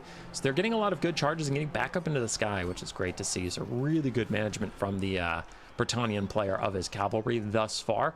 And the Beastmen player, little mistake with throwing Malagor to the wolves, but otherwise his charge has been brutally effective. Chased down everything quite effectively, even got some Knights of the Realm out, and his Chimeras are now a little alone, which this is the hard part. When you get the infantry advantage, you need to take fights on your infantry, because your opponent is so much faster when they have the cav advantage. They can show up before your infantry do. Now, the Slongors are starting to get here, so not all is lost, but that is some extra damage on Chimera that maybe didn't need to happen. You can see the Pegasus Knights and the Knights of the Realm are starting to attrition a little bit. These other ones are coming in much fresher, much healthier, but the Slongors need to get involved. And once again, we have infantry just kind of hanging out a couple times. Need to get orders to charge actually into the fight, and there they go. Knights of the Realm, Pegasus Knights getting pretty low. Chimera's still holding for now, and here come the Minotaurs. This could get so bad for Bretonnia so quickly, as the Minotaurs are going to bull through. Pun very much intended, and now we're starting to get some terror routes. The Braid of Bordelot is doing some good work for Alberic and the boys. That's a lot of anti-large, and the Chimeras are very low, but have you overcommitted? Pegasus Knights, Knights of the Realm starting to hit the bricks, starting to run away, and the Minotaurs just adding their mass makes it much harder for them to run away when it used to be just Slongors. I mean, Slongors are sticky. It's hard for those Knights to get out. It's tough. And yes, I know a Slaanesh thing being sticky isn't exactly new, but you get the point. But the Minotaur's extra mass can actually trap up some of your models and make it much more difficult to retreat. Bounce power is slightly in Bretonnia's favor, and I would agree that it's going pretty well for them, but Chimera's back off. They get a breath attack or two, and now they're charging back in, getting a refresh charge bonus. But the Minotaur's HP is fine. It's their leadership that's the problem. Of course, Malagor being dead is a -10, which is a huge issue, but Alberic is not on his own mount. I believe it's Tempede. So, no terror for him. Other Pegasus Knights try and finish off the Chimera in the sky. It should be able to hold its own. It is taking a lot of damage, but those Pegasus Knights are very low. You'd think it'd be able to finish them off, and it looks like it will, but other Pegasus Knights are coming for round 2. This Chimera has 2 breath attacks left, and it really wants to use them, but it's not going to get to, especially if it gets a rear charge. It's just going to route. No, it turns around in time. Actually, wait, it has something about immune to flanking, so I guess it would have been fine, but still generally not good as it fights back against the Pegasus Knights. It's doing okay, but it's not doing enough. Other Chimera's doing okay, but it's not doing enough, and the Minotaurs are going to get whittled down. The Beastmen did not have enough infantry support. It is all gone at this point, leaving the Minotaurs alone. One of the Chimeras has died. The other one is getting chased off the battlefield. That's probably going to be GG for the Beastmen, taking Britannia to the finals.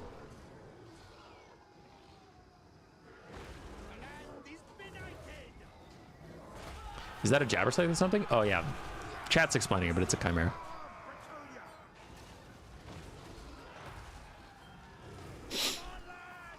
Japardu posting RTK invite. Good for him. Army losses is going to hit. And a good scrap and a pretty quick battle between the Beastmen and the Bretonnians. It was very, very close for a while, but it did end up being that Malagor snipe at the very start really cost the Beastmen quite a lot. Not just in the lost leadership, but in the lost winds of magic that could have helped throughout the game.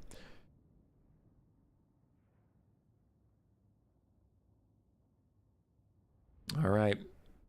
GG's. All of the infantry of Britannia got absolutely murdered, but then the Knights did pretty well almost across the board.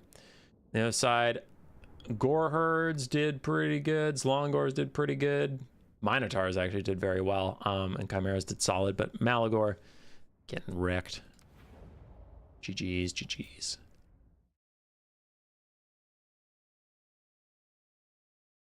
All right. So I have the other semifinal as a replay. I'm going to cast that, and I'm going to ask that the finals wait for me live.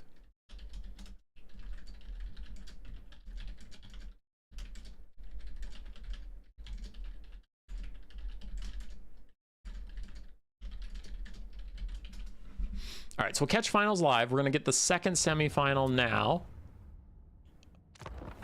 It's here. Empire Lizardmen. Those are Hellblaster. Okay. Grieven? Grieven, you here? Grieven, look at me. Look in my eyes. King Arthur? That's his Discord. This is Discord. King Arthur heard you talking some shit. He's like, that Grieven guy? That Grieven punk? He called you a punk. I heard it. I heard you. Said artillery sucks. Well, let me... What is this? Oh, okay, sorry. Turn pinged, and I was like, is this something important? Anyway, yeah. So this Empire guy heard you talking shit about artillery and was like, what about the Sunmaker? Double Hellblaster volley gun versus Lizardmen. Man, he's got an issue with Grieven from chat, and I don't know why I'm making up this fake beef between these two, but that is pretty funny. That is a pretty funny through line on this stream. All right, Empire build. 3 halberdiers, front line of spearmen, including Sigmar's sons, the Arwar swordsman with Unbreakable, a single handgunner, 2 Hellblaster volley guns, and a Sunmaker. That's a rough start. That's a toughie. Hand of the Gods just made the Empire look a little foolish. The Sunmaker's down to 1 model now. And did Krokar get value for that? Yeah, he got 600 value. That's funny. All right. Then we have Coldwind Riders, Coldwind Spear Riders, Horned Ones, Skink Cohorts, Krokgar on his Horned One with Hand of the Gods, as we saw, and his Skink Priest of Heavens with Wind Blast and Harmonic Convergence. Oh, we have Gelt. Gelt with Final Trans and Searing Doom. Ooh, Sneaky Knights. Knights of the Blazing Sun and the Royal Altar of Griffites are in the woods, but they get sussed out. Some of the Lizardmen have the ability to see things at further away. I think it's like one of their predatory instincts, but I'm not sure. Anyway, Krokgar dives in to disrupt the handgunners and save his front line a bit of guff. Now the Coldwind Riders are trying to get charges in. There's not a lot of infantry for this Lizardman army, so they're going to have to kill all the infantry by cycle charging or spells, not grind fights. You really don't want to grind against spear infantry. I just saw a random rocket volley go out. Krokgar is getting hit with a nasty Final Transmutation Overcast, which will do a lot of damage to him, especially when he is just on his Horned One mount, so low HP values. And in comes the Empire flank from the trees. Sigmar's sons are coming back to try and peel Krokgar. Some Coldwind Riders do get rid of one of the Hellblaster volley guns. The other Hellblaster volley gun turns and fires the last of its volleys into the trees. It's like, please let us do something before the Horned Ones eat us alive. But the spears are here, and really the winner is going to be the Empire's sneaky charge. Knights of the Blazing Sun and the Royal Altar of Griffites come screaming into the battlefield, and that is going to be a big problem for the Lizardmen. The Cav fight is on. Demiurge Knights and the Knights of Blazing Sun fighting Coldwind Riders and Horned Ones in the trees. Meanwhile, in the center fight, regular Coldwind Riders and Horned Ones are getting forced out by all of the Empire spears, but it looks like Krokgar's mission is accomplished. Both Hellblaster volley guns are routing or entirely dead, and the Sunmaker has very little to shoot at and only 1 model to even do so. Gelt's going to throw down a nasty Searing Doom onto a Horned One. There's already a routing Coldwind Rider that had Harmonic Convergence. Oof, that's pretty rough to lose something that was already buffed by a spell. But the Coldwind Spear Riders are back here. They're going to try and get some good fights on the Knights of the Blazing Sun, though they are also taking a lot of damage. Man, I know Coldwind Riders are objectively good, but like, I don't know. They tend to underwhelm me when I use them. And then like good Lizardmen players use them, and they're literally unstoppable monsters that can kill everybody and everything. But when I use them, they feel kind of meh. And I'm feeling like this Coldwind Spear Rider up on top was having a bit of meh treatment. Now he's doing pretty good, but he lost like half his HP for some reason. Didn't really look like he deserved it. In come the Royal Altar of Griffites. Those will take out half your HP, and you definitely deserve it. But maybe you'll finish the Knights of Blazing Sun in the meantime. The Lizardmen are falling a little bit behind in the balance of power. but they can maybe clear out this infantry, chase it down, and force this to be a late game situation of Gelt and the Royal Dwarf fights versus the world, which if Franz and the Royal Dwarf fights can't kill everybody, then Gelt certainly can.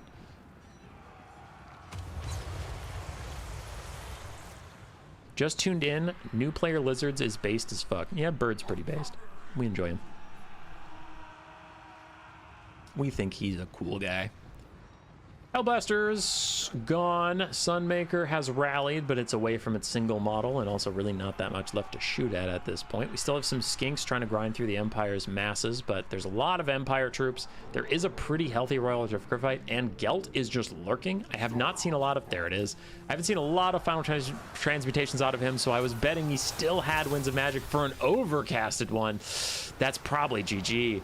That's a lot of damage onto Krokar, who's already feeling pretty bad about what's going on. So he's going to get so low, the Royal Dwarf can probably kill him on the charge if they ever get their hands on him. 500 HP left. If Gelt saves up another Final Trans, just an undercast, that'll finish off Krokar. For sure. For sure, for sure. Royal Dwarf fights, trying to stay mobile, trying not to get bogged down in skinks with Horned Ones and Colden Riders waiting nearby. The Empire's got this game pretty well in hand, just need to not throw it, so it's smart not to just let your Royal Dwarf fights get surprised. Buy time, just wait for Gelt to get another undercasted Final Transmutation, get the Lord Snipe guaranteed, and then win the game from there. Royal Dwarf fights finish off Colden Spear Riders, down to half HP, but you had to take that charge. You had infantry behind you, and the Coltons were in front. Spooky. Skink Priest of Heavens, grinding away with the last of his Skink cohort. I predict we're going to see another Wind Blast down the line here. Take out these two real quick, but there's a lot of infantry left and not a lot of Wind Blast. Krokar loses his nerve for a second, starts routing. I really hope Gelt doesn't go into melee with him. It's tempting to get a rear charge and you think you're going to finish him off, but again, the Empire's in a really good spot this game, so all I have to do is not throw, which Gelt getting randomly surrounded by Colden Riders or Horned Ones and dying could be a way to throw. Royal Dwarf Griffites getting surrounded by Skink cohorts and Horned Ones could be a throw, right? So all the Empire needs to do is just chill. Just make good decisions slowly. Don't need to work too hard. Royal Dwarf Griffites fight the Horned Ones, and this is fine. What I was saying is you don't want to get charged for free while you're surrounded by Skink cohorts, but taking an honest fight with the Horned Ones is fine. They're one of the last threats to Lizardmen. Royal Dwarf Griffites are elite enough to take them. That should be fine. Balthasar Gelt chilling in the sky, waiting for that Final Transmutation. I know he's waiting for Final Trans because he hasn't been using Searing Doom. If he wasn't saving up, he'd be spamming Searing Doom, but he wasn't. He was waiting. Didn't matter. Army losses hit. Can someone explain how the Empire's winning Gelt plus Griffins? Hellblaster Rallyguns did not get a lot done. Sunmaker did not get a lot done. Royal Dwarf Griffites got really good value. Knights of the Blazing Sun did fine as well. But then the infantry advantage proved crucial. Spears almost all paying for themselves, halberds all paying for themselves, some 2 or 3 times over, and then Gelt did very well. For Bird, Krokar did fine, Castor did fine, Cold One Knights, well, Cold One Riders, they're not Knights, and Horned Ones struggled a bit. Cold One Cavalry, whether it's Dark Elf or Lizardmen, generally struggles to kill infantry, and unfortunately for Bird's build, they were all he had to kill infantry. So, I mean, who knows? Like, it's a new player tournament. Some players just play for fun. I don't know if they care about my feedback or if they're like, yeah, I was memeing and it didn't work. Cool.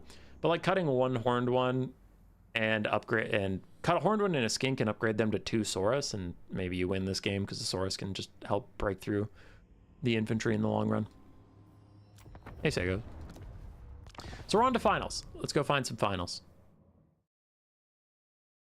Should be able to catch the finals live. I did ask the players to chill. King Arthur asking questions that don't have any answers.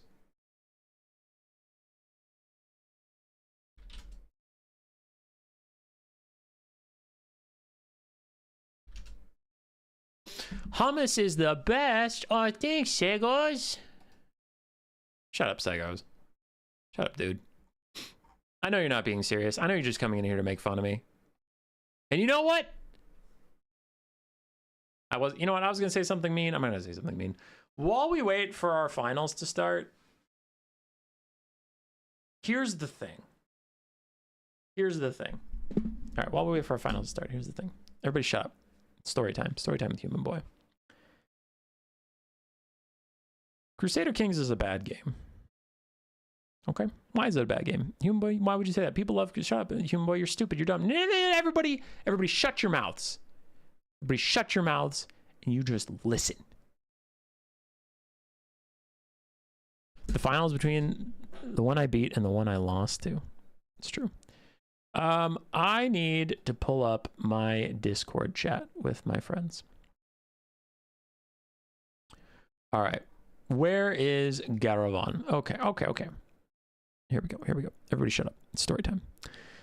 Look at this beautiful picture. The Garavan Empire is my empire. Look at it. We had from Iceland all the way through the British Isles, all the way through France and Spain, all the way through Italy, half of Greece. I had all of the Arabian Peninsula. I had Egypt. I had most of West Africa. And this isn't even updated. Since this picture was taken, I had taken all of Ghana and Gur down here. So I had most of West Africa. I was killing it. And you might be like, Human Boy, why didn't you end this campaign? Human Boy, this campaign is clearly over. You have won. You have been victorious. And I always quit when I start just ruffle stomping people. But I wanted to do a full map control or at least reform the Roman Empire. And to at least reform the Roman Empire, I needed to kill the Byzantines who were in yellow. I needed to take Constantinople. And I was so close, chat. I was so fucking close. I had a giant empire, most troops in the world. I had an army of 100,000 troops, okay? I was insanely powerful. And then I died. And whenever I died, a lot of my vessels said, hey, I'm gonna head out. So, as my son, I married a lot of my family off to various vassals to make them not secede, but still 5 wanted to secede.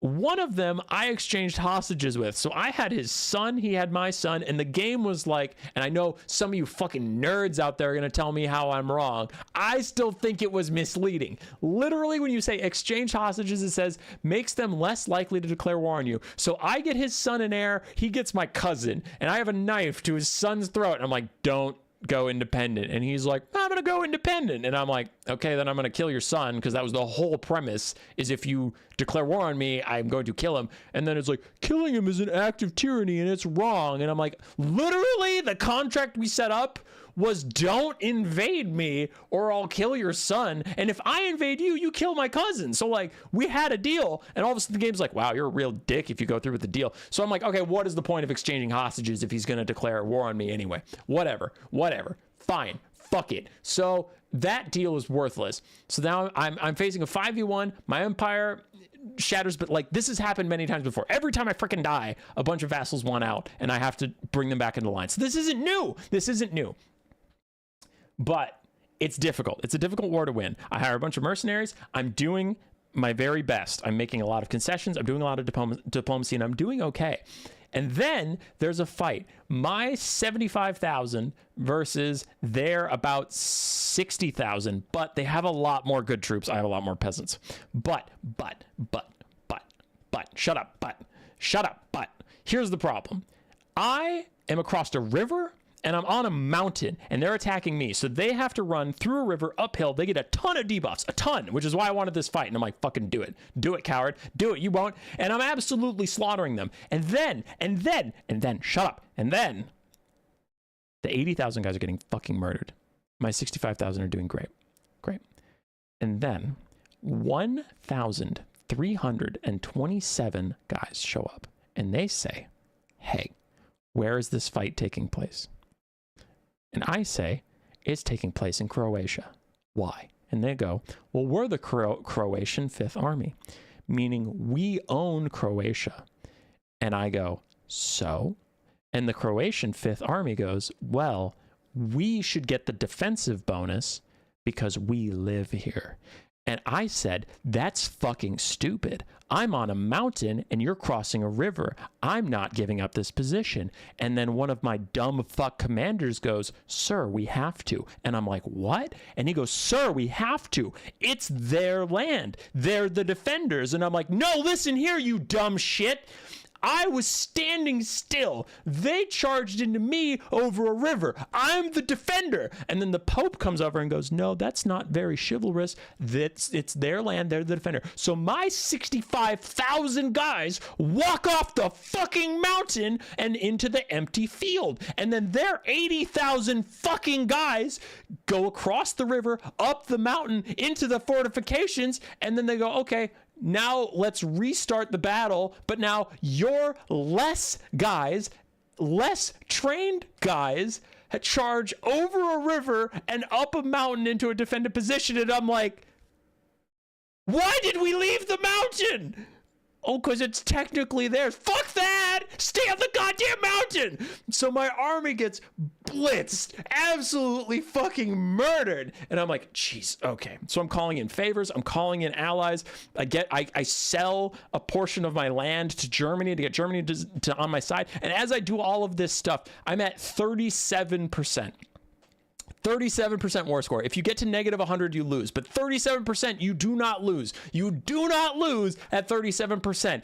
And then I just get a message that says you lost the war. And I'm like, literally how? And the reason was debug error not found. And I'm like, a glitch? A fucking glitch just ended this war? And my empire gets torn apart. I lose all of Arabia because the independence factions win. So I lost Spain, I lost Arabia, I lost France, and I lost Britannia. And I'm like, fuck, okay, that's pretty bad. And then another bug, I went $27,000 in debt because for some reason it counted also as a different war where I would have lost money instead of land. So I lost land and money. I'm now broke, lost half my empire. I'm like, what the fuck? And then France turns around, who just beat me, and all of their allies, Spain, Arabia, all of them, because they're all allied apparently, they turn around, they declare war on me again. So they declare war on me twice in a row. And this time it was just for the Empire of Garavance. They were there to take all my titles. And I'm massively in debt. I have no soldiers left. And they just beat me. Their armies weren't even fucking lowered. Their armies were just sitting outside my fucking capital. And I'm like,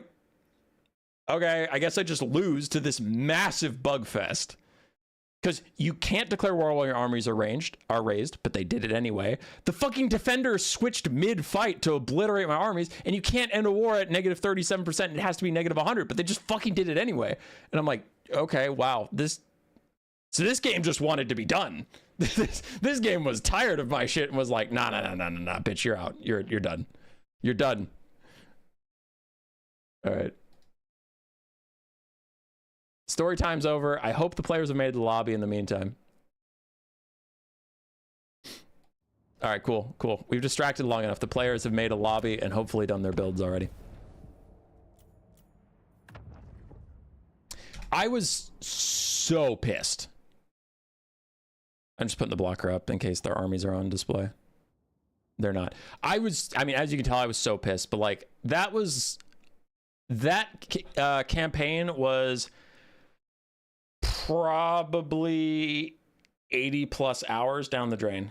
And I was really mad because I was like, damn, I really wanted to build the Roman Empire. And like, I put all this fucking time into this thing and it was awful. It was just awful.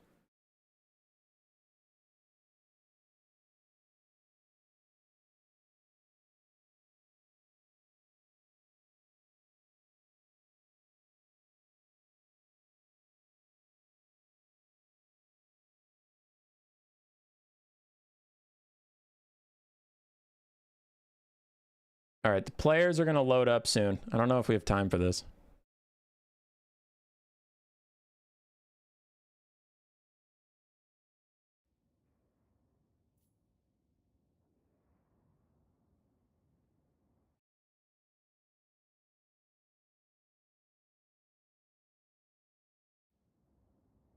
Arthur is ready. Britannia's not ready just yet.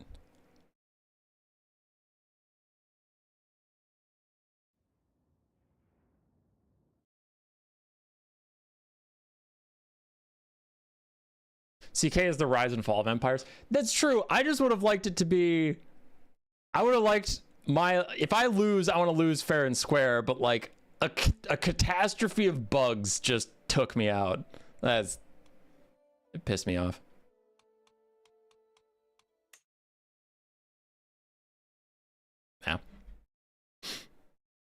Yeah. Yeah. Yeah. I have a question. What would large armies solve, and what problems would you give conquest and land battles, Iskander? I think there have been other people who have done a lot of testing with large. I think large makes cavalry better. It makes single entities and infantry worse. The problem with that is twofold. One, right now cavalry is already super fucking strong. It is really, really strong. At higher level of plays, the mobility advantage is pretty much what wins and loses games. Obviously, that's a very general statement in a very complicated games. Yes, there are certain matchups where the infantry is the most important part, but by and large, overall, the meta is mobility is king. So making mobility even stronger on large is a little suspect.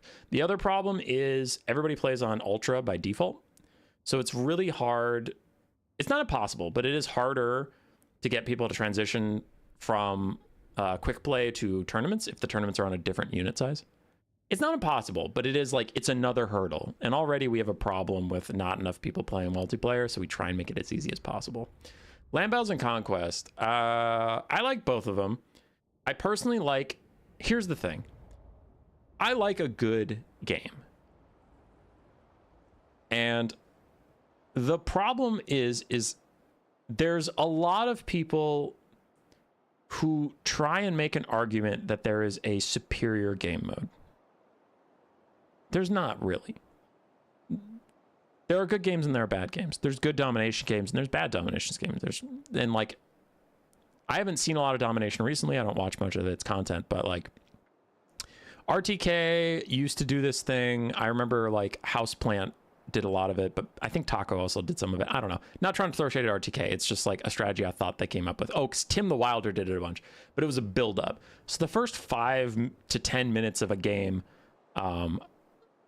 would just be build up. Like you're just summoning stuff and you're just avoiding taking damage while you build up enough to charge forward. And that just meant the first 5 to 10 minutes of a game was just nothing was happening. And that's fucking garbage. It's bad content. I'm sure Turin didn't love it and CA didn't love it because they patched it to be, you can now capture domination points immediately and there's less time to do the build up, which is why that strategy went away. So like those were bad domination games that weren't very exciting. And then there's exciting domination games, right? There's like super close ones that comes down to the point, a lot of decision making, important summons. There's good ones. Land battles and conquest, I hear people argue conquest is just better in every way, and it's like, not really. There's some piss land battle games, don't get me wrong, like, oh wow, we're in a super hyper late game where like Tzeentch is spell kiting and barely attacking, or like skirmish cav, or skirmishing very, very little, or like Psychocharge City, right? Those are bad games. No one's gonna pretend that those are great. No one's gonna be on the edge of their seat like, oh fuck yeah, he's gonna fucking charge again, holy shit. No one cares, right? But there's really good games that come down to like the last hit and you're like, holy shit, oh my god, is Karl Franz gonna get the last hit he needs onto Azazel to kill him, or will the Pleasure Seekers finish off Karl Franz? Those are amazing. Conquest is the same way. There's those amazing games, and then there's bad games where you just blob on a point and the enemy can't kill you quick enough and you win. So it's like, each has their own values, each has their own stuff that's kind of toxic and strong, each has their own stuff that's really fun and interesting. I think Conquest is great for new players because of the lack of any rules, and I think high level conquest is also pretty good. And then we're going to talk about the finals. But I think high level both games is good. I think new players conquest is easier just because they don't have to learn any rules. But I do think that I prefer land battles because I personally don't like winning by the conquest mechanic. I've surrendered games that I technically could have won by just, I had the point and the only thing that was left was a flying single entity, but I just surrendered because I knew my army would die. So I don't know, it's up to you. I think all 3 game modes have their pluses and minuses. All right, moving on. We're in the finals. Britannia versus the Empire, and the Empire is taking a Hellblaster volley gun and a great cannon. We have 2 handgunners and then a pile of infantry, mostly spearmen, some halberds. We do have a contingent of cavalry. Balthazar Gelt supporting the Final Transmutation, and Syrian Doom, we have Empire Knights and Royal Uldorf Griffites. On the Britannian side, Knights of the Realm on the flanks. We have a Royal Hippogriff Knight, more Knights of the Realm on the ground, so a superior Britannian cavalry force, and Lewin leading them. We have a healing caster with Regrowth and Earthblood, and then a paltry infantry regiment of peasants, men-at-arms, and then a couple arrows. But really the big winners are going to be the cavalry, and I'm kind of surprised Lewin is taking this fight near the Royal Griffites when his cavalry is divided. This is all of the Empire's cavalry versus like 2/3 of his, if you include Lewin and the Hippogriffs as like technically cavalry units. So the Royal Drift Gryphites, they're a little overextended. Now, that was a good play. Good play turning around and fighting the Royal Hippogriff Knights. I was worried they were going to clump up on the damsel, trying to pick her off and then just get surrounded. But in comes a nice big final transmutation. So the Royal Drift Gryphites are being sacrificed to try and get really good damage onto the hippos and the Lewin. So much damage you hopefully can't heal through it is the hope. And the Damsel of Life getting pretty low, almost routed on her own. So the Hippogriff Knights get obliterated. I think I saw a healing icon underneath them, but I don't know if they're going to get it in time. They are starting to lose models, but the Royal Drift Gryphites are also being sacrificed for this, so really big trade there. I don't even know who came out on top. I think it depends on if the Hippogriffs can get back in the sky and get healed up, then they won. Oh no! That's a huge mistake in my opinion. Regrowth was cast on the Damsel, not on the Hippogriffs, just accepting that the Hippos are dead, leaving them out to dry. They're down to 5 models and being pushed away. A cannon's going to shoot at them as they run too. Damn, I don't know if that was worth it, but then a follow-up, maybe as costly mistake. Balthazar Gelt lands in front of Lewin. He's trying to snipe out the Damsel, but now he's surrounded by Knights of the Realm. Searing Doom trying to do enough damage to get him out of there. Terror Out is going to force his hand. He's going to run, and we're going to hope that the Terror Out can get him to safety. Can the AI pilot Gelt away? Gelt is plenty fast. He should be able to escape from Lewin. The Lewin does have 90 speed, which is a little surprising. There we go. There we go. Gelt has his 105. Okay. Pretty bad for the Empire in the end. Lost all their cavalry and lost Gelt. Oh, she's not going to rally. The edge of the map's right there. Oh, no, that's a disaster. That is a disaster for the Empire. Huge loss for them. We're going to see what happens with the rest of this game. So the Hippogriff Knights and some Knights of the Realm took damage, but Gelt YOLOing into the fight to try and save some cavalry did not work out for him. He got pushed off, so the Empire lost their Lord and Caster. And of course, the Britannians have healing. Hippogriff Knights have rallied technically. There's 4 out of 12 models left. They could get some healing though. Honestly, they're so dead, you might just want to leave it. It might be more worthwhile to heal up the Knights of the Realm at this point. Great Cannon shut down. Hellblaster Volley Gun was shut down briefly. They're back, and their models are right there, but their models are surrounded by peasants, so they're going to have a hard time pushing back into it. Damage value is very similar. Balance of power is not similar at all. Gelt is gone. Royal Drift Gryphites being chased off right now. Both Empire Knights are gone, so the Empire just has spears left for the most part. Hellblaster Volley Gun crew does get back to their mounts. We're going to turn and fire pretty soon, but yeah, the Empire just has spears. Can spears win the game? I guess handgunners. Handgunners firing into the sides of the Knights of the Realm, who haven't noticed them just yet. Good charge onto the halberdiers. No terror nearby, however. No Lewin or Hippogriffs to get rid of them. And it looks like the Hippogriffs are getting a regrowth overcast, so they are trying to bring those guys back into the fight, which isn't a bad decision. It's fine. Arthur is actually still up on damage value, and the Hellblasters have pivoted. They're going to try and fire a quick couple volleys, ripping shots at the Knights of the Realm, who do retreat. Shields up, but in the wrong direction. I appreciate the hustle, but you do need to turn your shields, you know, the correct way. Knights. Not blaming the player. He was clearly just trying to get out of the arc of fire. I just thought it was funny. The Knights are like, shields up, as they get shot in the back. Hellblaster's trying to pivot and keep shooting at the Knights of the Realm, as the handgunners also... Ooh, this actually could be a lot of damage. Bronze shields and 100 armor. Let's see as they get ripped into by those armor-piercing shots. Oh, boy. Lost a quarter of their HP on the charge, but they will complete the charge, and then the handgunners are going to have an equally bad time. Ooh, the charge actually got kind of blocked up a little bit, which is rough. And the cannons are back online. All right, the artillery of the Empire not giving in just yet. Hippogriff Knights up above them, though. The cannons can't shoot that high. The Hippogriffs do get to safety, but it is funny that they're back online. Hellblaster Volley Gun crew is going to get pushed away once again. Now there's just too many men-at-arms on top of them. The handgunners are beset by Lewin and a bunch of other angry Hippogriffs. As they go flying in bloody messes, the Empire gets taken out.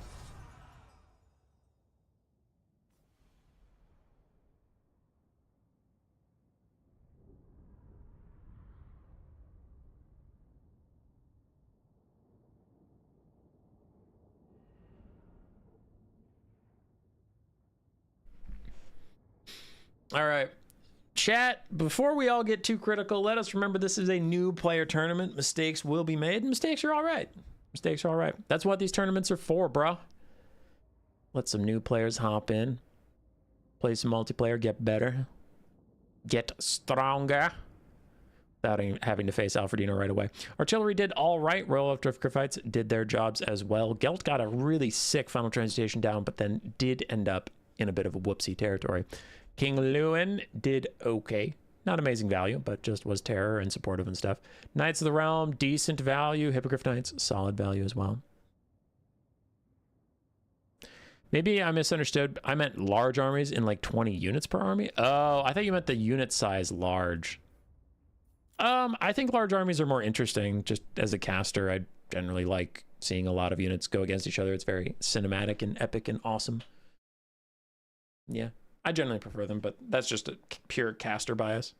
There are some people who didn't like the Warhammer 2 20 stack meta is what they call it. You know, they'd just be like, oh, cool, I just spam a 20 stack and overwhelm you with infantry. And there are some people who used to like to play like triple Waywatcher, Wood Elves. Trying to think who else was not. They'd like to play really tight, but then 20 stack was rough. Warriors of Chaos honestly didn't like 20 stack spam either, because they used to take 6 skirmish cav in every matchup, and then they had troubles with 20 stacks. So I don't know. There's some people who don't like it. That's fine. You can have your own preferred play styles. I personally am just an enjoyer of like big armies slamming into each other, and then players making good or bad plays based on unit allocation, spell casting, and micro advantages. I'm generally not as big of a fan of like kite play styles. That's just me. Like, I don't think they should be banned out of the game. I don't think they should be buffed or nerfed or anything like that. It's just like, man, I don't tend to play them, and I don't tend to enjoy casting kite too much, personally.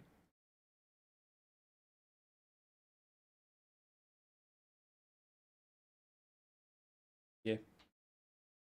Here's what it is. I think like the only playstyle I actively hate and like want nerfed out of the game entirely is like true blob play.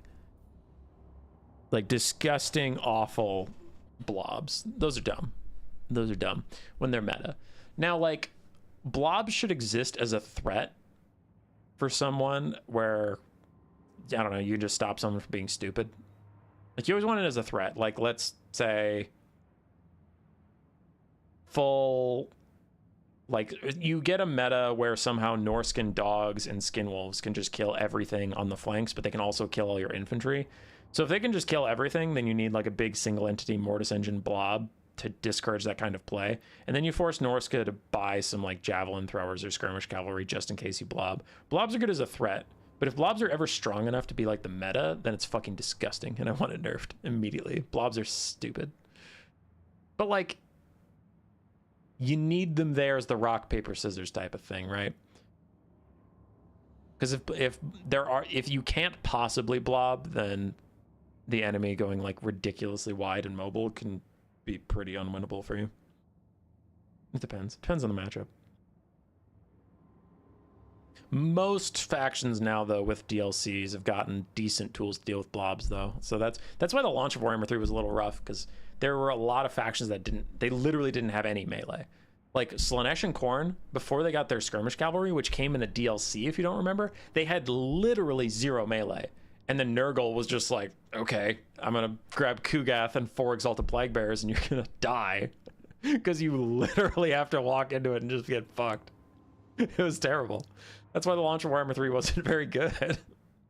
But since then, most rosters have balanced out a little bit and at least gotten some tools. All right, that's it for me today. I gotta get some lunch and head hurts. Antibiotics go burr. Poison wind globes on my intestines to kill the bad bacteria that cause me pain.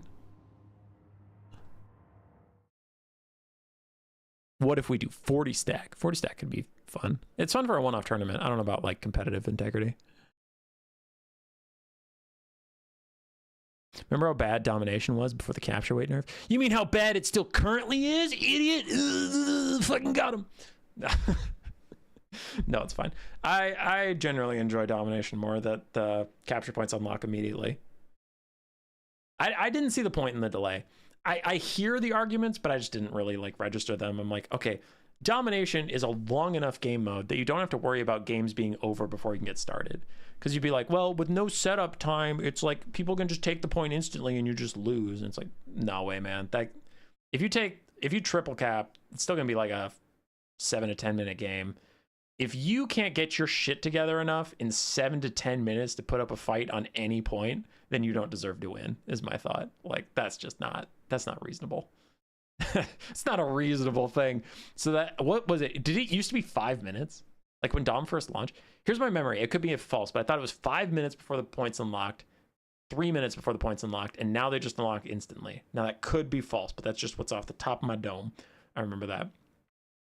So 5 minute setup time on launch, if I'm correct, it's like, that's where that build-up meta was coming that I mentioned that I really didn't like to watch.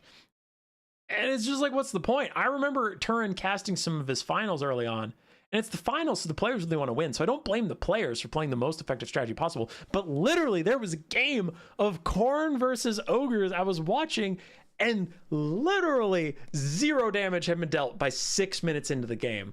As the Ogres were just building up and Khorne was building up, both were going for a build up. And then like there was one big slamming into each other, and Khorne won the slam into each other and pushed the Ogres back to their spawn.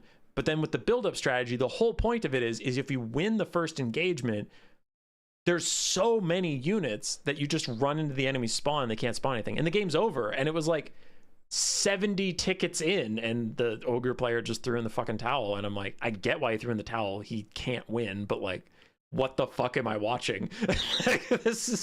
That was literally 7 minutes of nothing for a 30-second battle, and then one side just loses. It was so stupid. So yes, yeah, the points unlocking instantly is so much better. So much fucking more watchable, man. That was insane.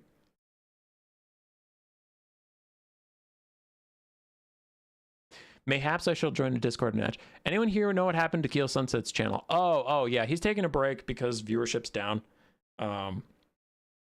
Viewership's down right now on the game, and his participation in tournaments was also lacking. So he's like, I'm not going to throw my finite effort as a content creator at this, and then like when a DLC comes out and people come back, then I'm going to be exhausted.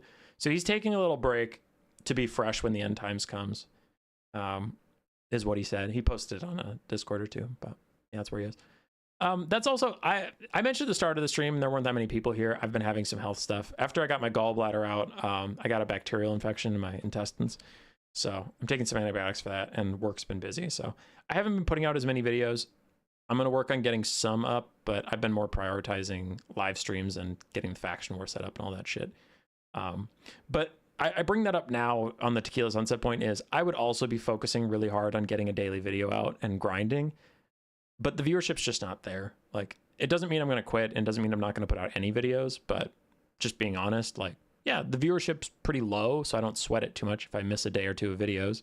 The viewership's down, the revenue's down, and that's just, like, that happens. I'm not trying to complain. Do I want the game to be popping off and for a ton of people to be watching it? Of course I do. Of course, obviously.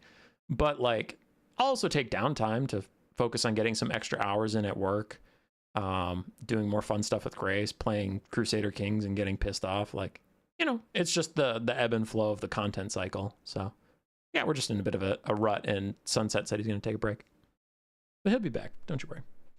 He'll be back. Anyway, friends, it was good to talk to you. I got to go. And congratulations to Britannia for winning this round. Proud of you all. And I'll see you in 2 more weeks for another new player tournament. I'll see you before that for other stuff, but yeah, new player tournament. Next one I'll cast will be in 2 weeks. Goodbye. Goodbye.